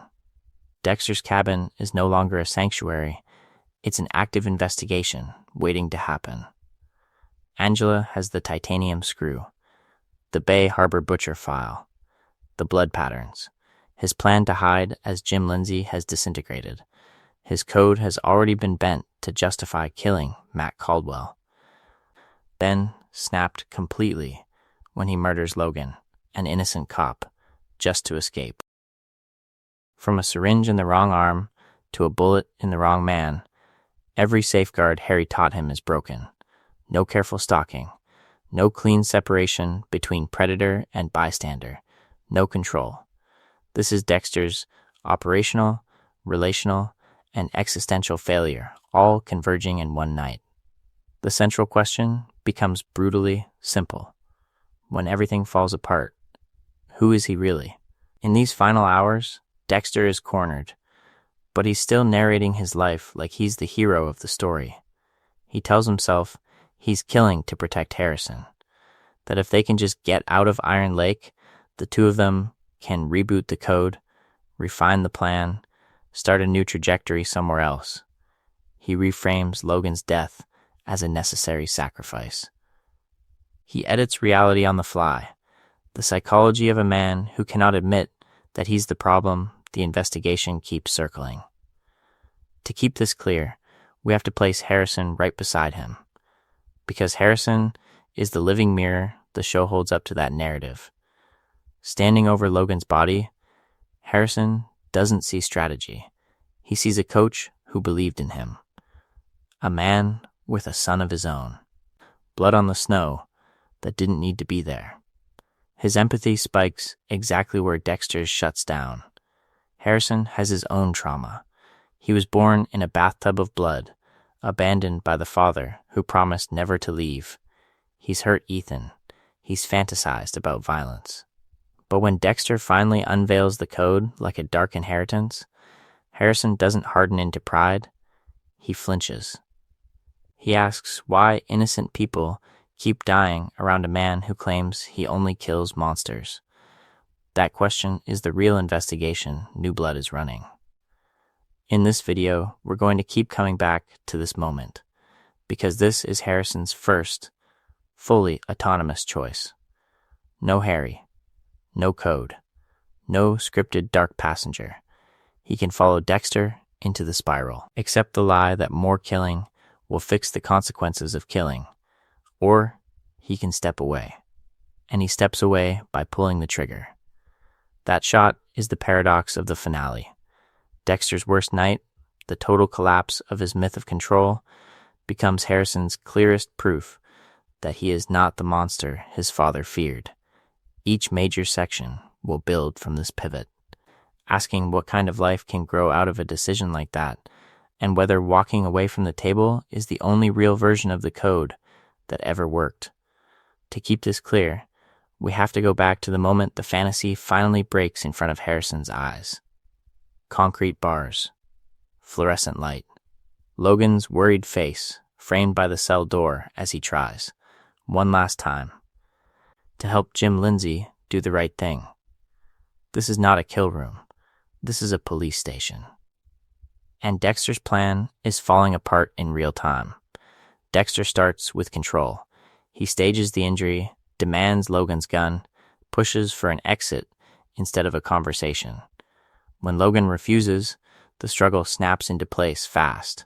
A grab, a twist, the gun swinging between them as they slam into the bars. For a split second, Dexter has options. He can release. He can de-escalate. He can surrender and face an actual investigation instead of improvising another escape. He doesn't. He yanks. The gun goes off. A single shot, point blank, into Logan's chest. We stay on Logan's face, shock, pain, the dawning knowledge that he's dying in a hallway he thought was safe. Blood on the concrete. His body slumps, hand still reaching, not for a weapon, but for balance. Dexter steps over him. Survival over everything. That is the choice.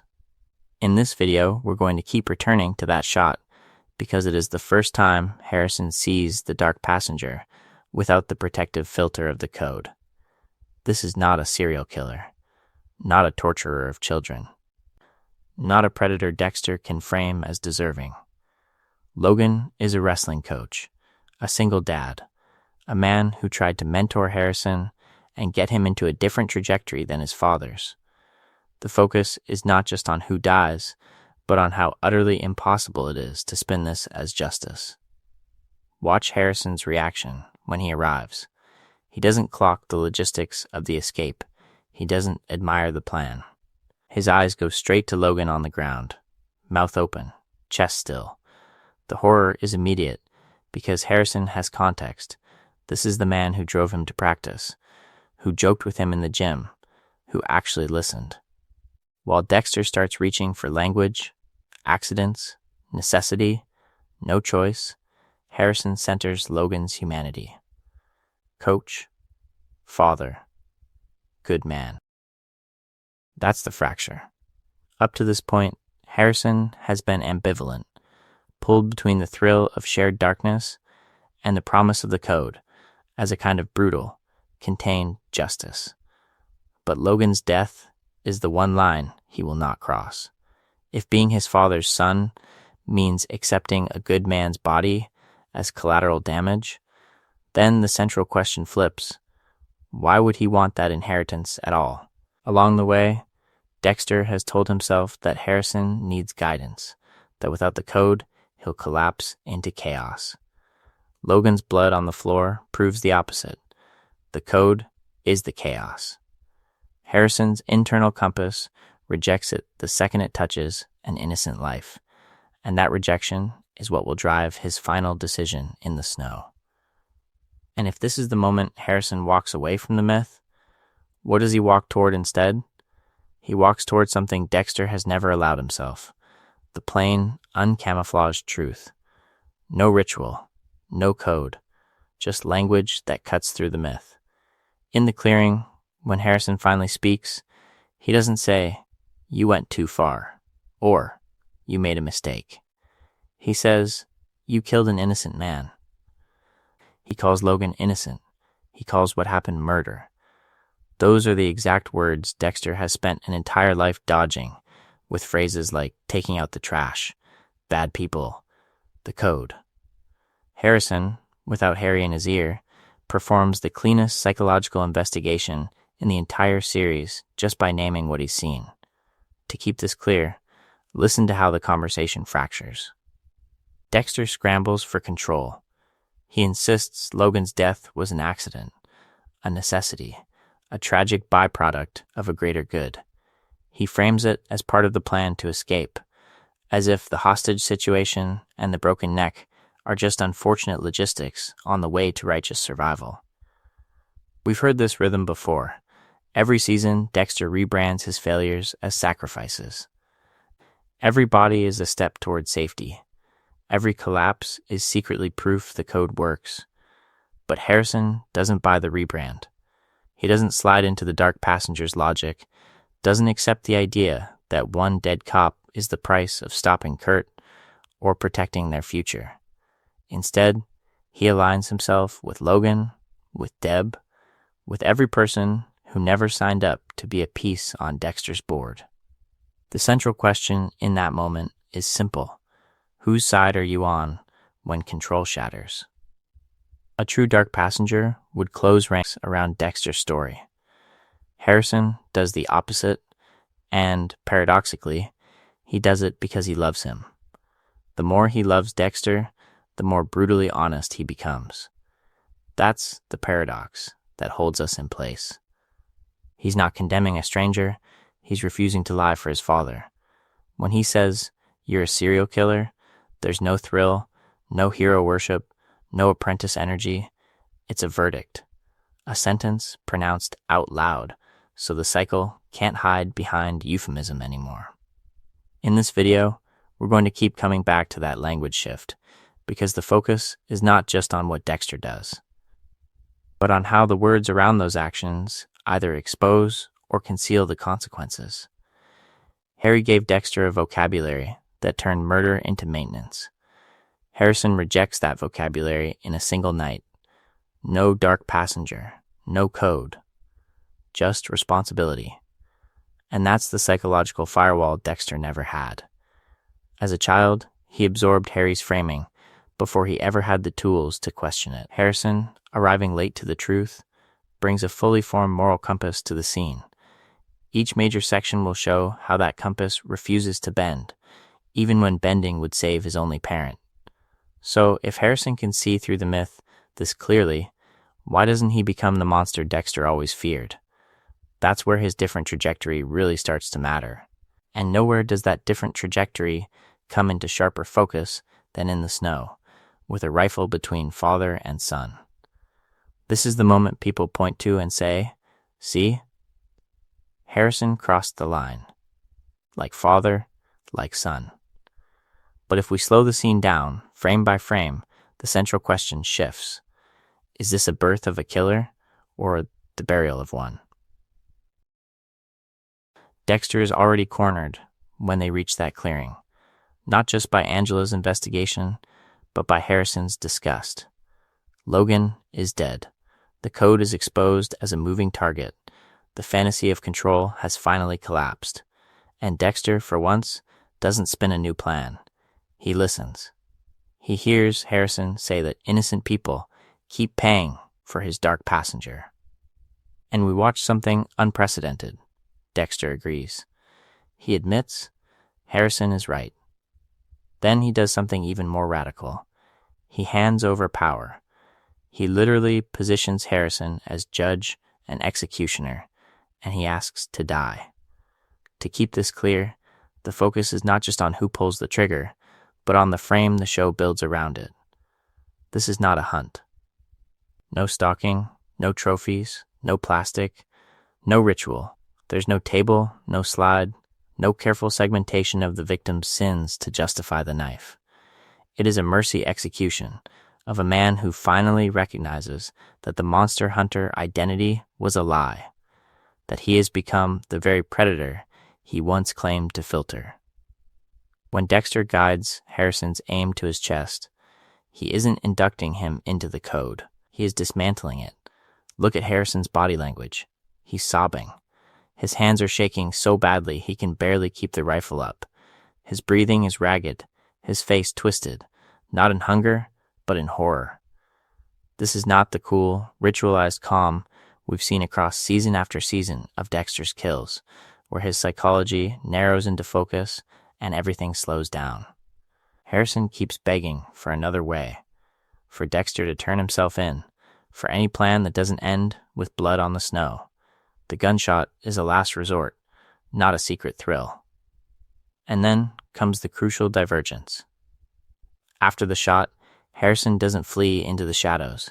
He doesn't craft a new alias, invent a code 2.0, or start fantasizing about his next target. He waits. He surrenders. He accepts the consequences. By refusing to run, hide, or mythologize what he's done, Harrison severs the inheritance Dexter feared was inevitable. This isn't his origin story as a serial killer. It's his refusal to let his father's story dictate his own trajectory. In this video, we're going to keep pressing on that distinction, because if killing your father to stop his killing doesn't make you Dexter, then what exactly does it make you, and what does Harrison choose to become next? So let's kick things off with the image the series leaves burned into our minds, a gun clattering onto frozen snow. No careful wipe down, no plastic wrap, no ritual. Harrison doesn't tuck it into a bag or toss it into the woods. He drops the weapon right where he killed Dexter and immediately reaches for a phone. That's not a dark passenger at work. That's a kid choosing investigation over erasure. Dexter's entire life is built on one reflex: control the scene, control the narrative, control the consequences. Harrison's first instinct is the opposite. He dials 911 and literally invites the state into the moment that could define him. Who does that if they're about to step into a Bay Harbor Butcher sequel? Even before he finds the words, the plan is clear in his behavior. No more secrets, no more carefully managed lies to protect a code. When we get to the note for Angela, that instinct hardens into something even sharper. A folded page on a desk instead of a body in the ocean. Harrison doesn't vanish and let Iron Lake spin conspiracy theories the way Miami did around Dexter's fake death. He explains. He contextualizes. He writes to protect the town from the myth Dexter always let grow around him. The focus is not just on clearing himself, it's on giving Angela a coherent story she can live with. And a thread of closure the original series never gave Deb, Batista, or anyone else left in Dexter's wake. To keep this clear, look at the contrast in trajectories. Dexter ends Miami by staging a boating accident and running from the moral collapse of Season 8. No confession, no note, just absence. Harrison, standing in the same emotional crater, refuses that escape hatch. He doesn't say, "You'll never catch me." He effectively says, "Here's what happened, here's why, and you can come after me if you have to." That's not the psychology of a man rehearsing his first kill. It's someone trying to step out of a story. And then there's the road. Daylight, open highway. No burner phone, no cash stash, no new identity waiting at the end of the line. Just a beat-up truck and a teenager driving straight through the consequences he just triggered. Where Dexter always moved under cover of night, Harrison leaves in the kind of visibility his father spent a lifetime avoiding. We watch taillights fade, not a storm swallow a boat. This is an anti-origin story. Dexter's childhood trauma birthed a dark passenger in secrecy, formalized by Harry into a code, then weaponized into a life of hidden bodies and public lies. Harrison's trauma culminates in a gun on the snow, a call to 911, a note on a desk, and a road out of town that doesn't promise more blood. In this video, we're going to keep tracking that divergence, because the central question now is simple. Once Harrison drives away, does the darkness follow him, or did he just leave it in Iron Lake with Dexter's body? If the gun in the snow is the break in the cycle, then Harrison's real inheritance is the thing Dexter never trusted in himself: the capacity to feel. Not just flashes of anger or satisfaction, but full-body, inconvenient empathy that refuses to stay out of the investigation. Let's kick things off with the moments the show keeps circling. Harrison comforting Audrey after the school lockdown, instinctively grounding her when she spirals. Harrison stepping between bullies and their targets, lashing out not for sport, but because he cannot stand watching someone smaller get crushed. Harrison breaking down over the wrestling teammate who dies after Kurt's manipulation, carrying that death like a personal failure. Every time an innocent body hits the ground around Dexter, Harrison's reaction is immediate, visceral, unfiltered. He trembles. He cries. He shakes. Dexter, standing next to him, mostly analyzes. In this video, we're going to lean into that contrast, because it's the quiet engine of New Blood's psychology. Dexter's childhood response to trauma is to split. He turns the blood and screams of that shipping container into a story about a dark passenger, a neat partition that lets him maintain the illusion of control. Compulsion here. Normal life there. To keep this clear, Harry then reinforces that split with a code: stalk, confirm, kill. No room for messy feelings, no room for grief. Harrison grows up with the same primal wound, but without the code, without a sanctioned ritual to pour it into. Where Dexter numbs out, Harrison leans in. He feels everything, even when it overwhelms him. That's why his violence is jagged and inconsistent. He hurts Ethan, then immediately scrambles to reframe it as protection, then pushes for Ethan to get help. He's not savoring the power. He's drowning in confusion and guilt. Is this a dark passenger, or is it what happens when a traumatized kid with no language for his pain keeps colliding with injustice? This is the double-edged sword Dexter misreads. From Dexter's vantage point, Harrison's volatility looks like the same monster he's been managing his whole life. Intensity plus blood plus secrecy equals a killer in the making. But the focus is not just on what Harrison does, it's on what he cannot do. He cannot fully dehumanize. He cannot watch Logan die and treat it as a regrettable operational failure in service of a bigger plan. That's the line Dexter keeps crossing. That's the line Harrison refuses to. So the paradox lands here. The trait Dexter fears will doom Harrison. His raw, unedited sensitivity is exactly what equips him to break the trajectory. He can pull the trigger once, in a moment of shattered illusion, and then look at Dexter's body and know with sick clarity that he never wants to be that person again. What kind of dark passenger kills its host and walks away? Along the way, the series keeps nudging us toward a reframing. Empathy, not hunger, is the thing that actually passes from father to son. The next question is whether that empathy can survive without curdling into new forms of violence, or whether the world that made Dexter will eventually try to remake Harrison too. So when we say empathy is what actually passes from father to son, we also have to face the darker mirror, Dexter's plan to pass down everything else. The code, the rituals, the secrecy. a ready-made identity that would turn Harrison into proof that Dexter's life had meaning. To keep this clear, Dexter's objectives with Harrison are brutally simple. Teach him Harry's rules. Normalize killing as a form of justice. Build a two-person cult of secrecy where father and son are bound by shared blood, not just DNA. And beneath all of that, there's a quieter goal Dexter never says out loud: create a legacy that retroactively justifies every body on that table. In this video, we're going to sit with how thoroughly that plan collapses, and why that collapse is the one thing that actually saves Harrison. Because every time Dexter reaches for control, the universe hands Harrison another reason to doubt him.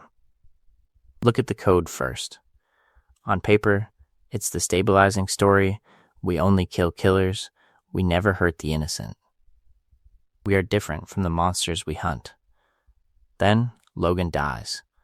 Not on a table, not wrapped in plastic, but on a dirty jail floor, because Dexter wants a faster escape.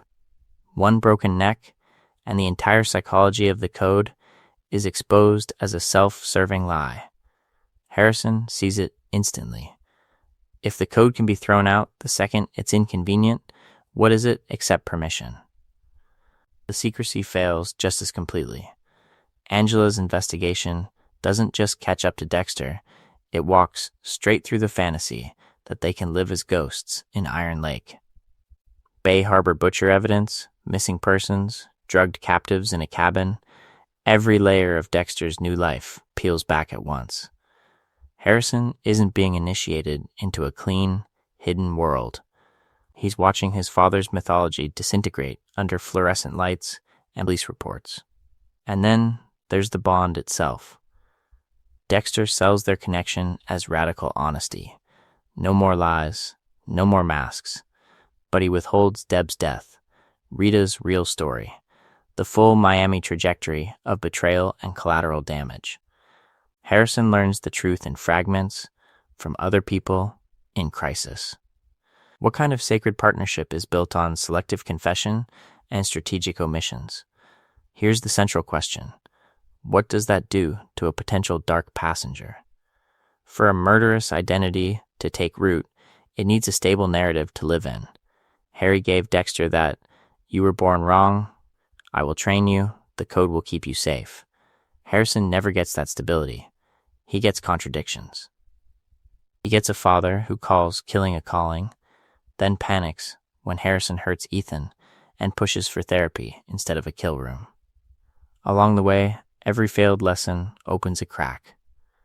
Wrestling practice, Audrey, actual friends, the idea that justice might mean exposing Kurt Caldwell, not slicing him. When Dexter kills Logan, that crack becomes a canyon.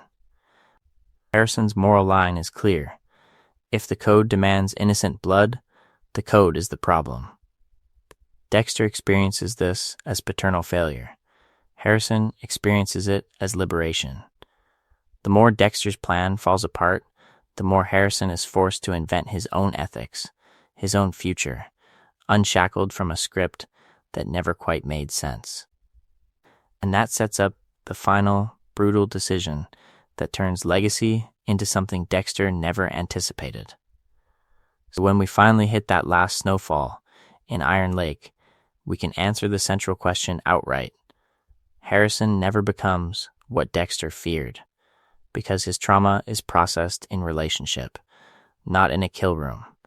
He doesn't disappear into a dark passenger. He drags his darkness into the open through confession, confrontation, and connection. Let's kick things off with the simplest divergence. Dexter's childhood investigation is internal. A shipping container, a blood ocean, a man in uniform telling him what he is. Harrison's childhood is also soaked in blood, but he ends up in therapy, in team sports, in a bedroom with posters and headphones instead of plastic wrap and knives. When he hurts Ethan, he doesn't feel the cold thrill Dexter remembers from animals and neighborhood bullies. He feels guilt. He pushes for Ethan to get help. That confusion, that visible shame, is the opposite of Dexter's controlled, secret rehearsals. To keep this clear, Harrison's defining move is that he names violence accurately. He calls Kurt Caldwell a killer, not a monster he's destined to mirror. He centers the girls in Kurt's bunker, not the rush of hunting a predator. Even when he fantasizes about using the code, the focus is not just on the kill, it's on stopping a man who's already destroyed lives. The fantasy leans toward justice, not ritual. And every time Dexter tries to reframe that impulse into a lifestyle, Harrison resists. When Dexter unveils the code like a twisted family heirloom, Harrison doesn't light up. He looks disturbed, conflicted, hungry for a father, but wary of the plan being sold to him. A Dark Passenger isn't just about urges, it's about the story you build to justify them. Harry's story turned bloodlust into purpose. Dexter's story turned the code into control. Harrison never fully buys that story, even at his angriest. The breaking point is Logan. Dexter kills an innocent man as a shortcut to escape, and Harrison sees the collapse in real time. This isn't Bay Harbor Butcher mythology. This is a cop, a coach, a decent person on the floor. Harrison's reaction is immediate. If the code demands innocent blood, the code is wrong. He rejects it the moment it costs an innocent life, and he demands accountability instead of another runaway season in a new town. So no, Harrison doesn't walk away as a budding serial killer.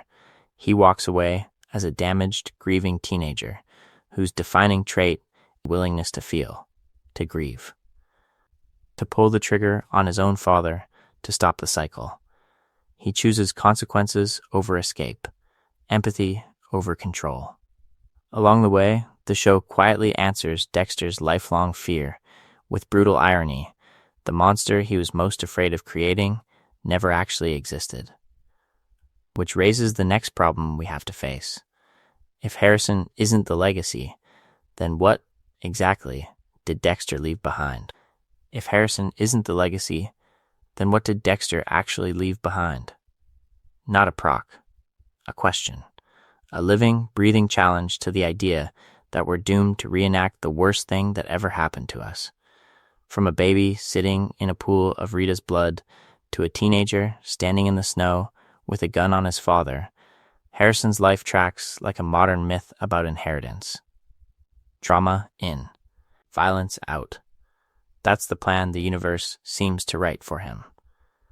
But the central question, new blood sneaks in under all the investigation and chaos, is simpler and more unsettling. When the moment comes, are we really just extensions of our parents' damage? Or do we get one clean chance to choose a different trajectory? To keep this clear, the focus is not just on whether Harrison has dark thoughts. He does. We've watched him lash out at Ethan, fantasize about hurting bullies, and feel that flash of satisfaction when someone finally pays. The mythology of Dexter's world tells us exactly where that road is supposed to lead. A code, a ritual, a life built around control. Yet when Dexter finally offers that life, complete with knives, plastic, and moral justifications, Harrison flinches. He wants justice, not a spreadsheet of sanctioned murders. And that's where the show's answer turns quietly hopeful and brutally expensive. Breaking the cycle doesn't look like a triumphant speech or a perfect plan. It looks like Harrison's hand shaking on the gun. It looks like tears in both their eyes. It looks like doing the one thing that guarantees you will never be the same person again. He kills Dexter not to become him, but to make sure there isn't a next victim, a next Logan, a next Deb.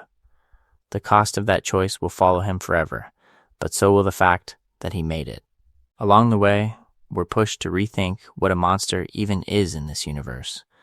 It's not the person who feels rage or fantasizes about revenge or even enjoys the idea that someone dangerous might finally be stopped.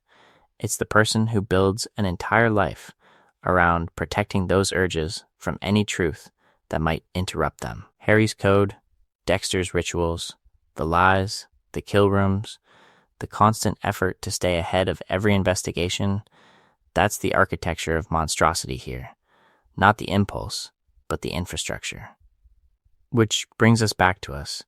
What do we do with the parts of ourselves we're afraid we inherited? The anger, the coldness, the capacity to hurt people who trust us. Are we secretly designing little codes to manage them, or are we willing to let them be judged, exposed, maybe even destroyed? In this video, we're going to leave Harrison in that patrol car, driving away from Iron Lake and from the story Dexter tried to write for him. But the conversation doesn't stop here. Do you think Harrison truly escapes Dexter's shadow? Or is this just the first season of a different kind of collapse waiting to happen? Drop your take in the comments, especially if you see moments we missed where Harrison pushes back against the code. If you want to keep digging into the psychology of control in this world, check out our deep dive on Dexter's Code next. It unpacks how that rulebook was a failure machine from day one. Or jump to the breakdown of Angela's investigation to see how every little lie in Iron Lake stacked up until Dexter's illusion finally shattered. And if pulling apart characters whose plans fall apart in the most revealing ways is your thing, make sure to subscribe so you don't miss the next time we open up a new file and follow it all the way to the collapse.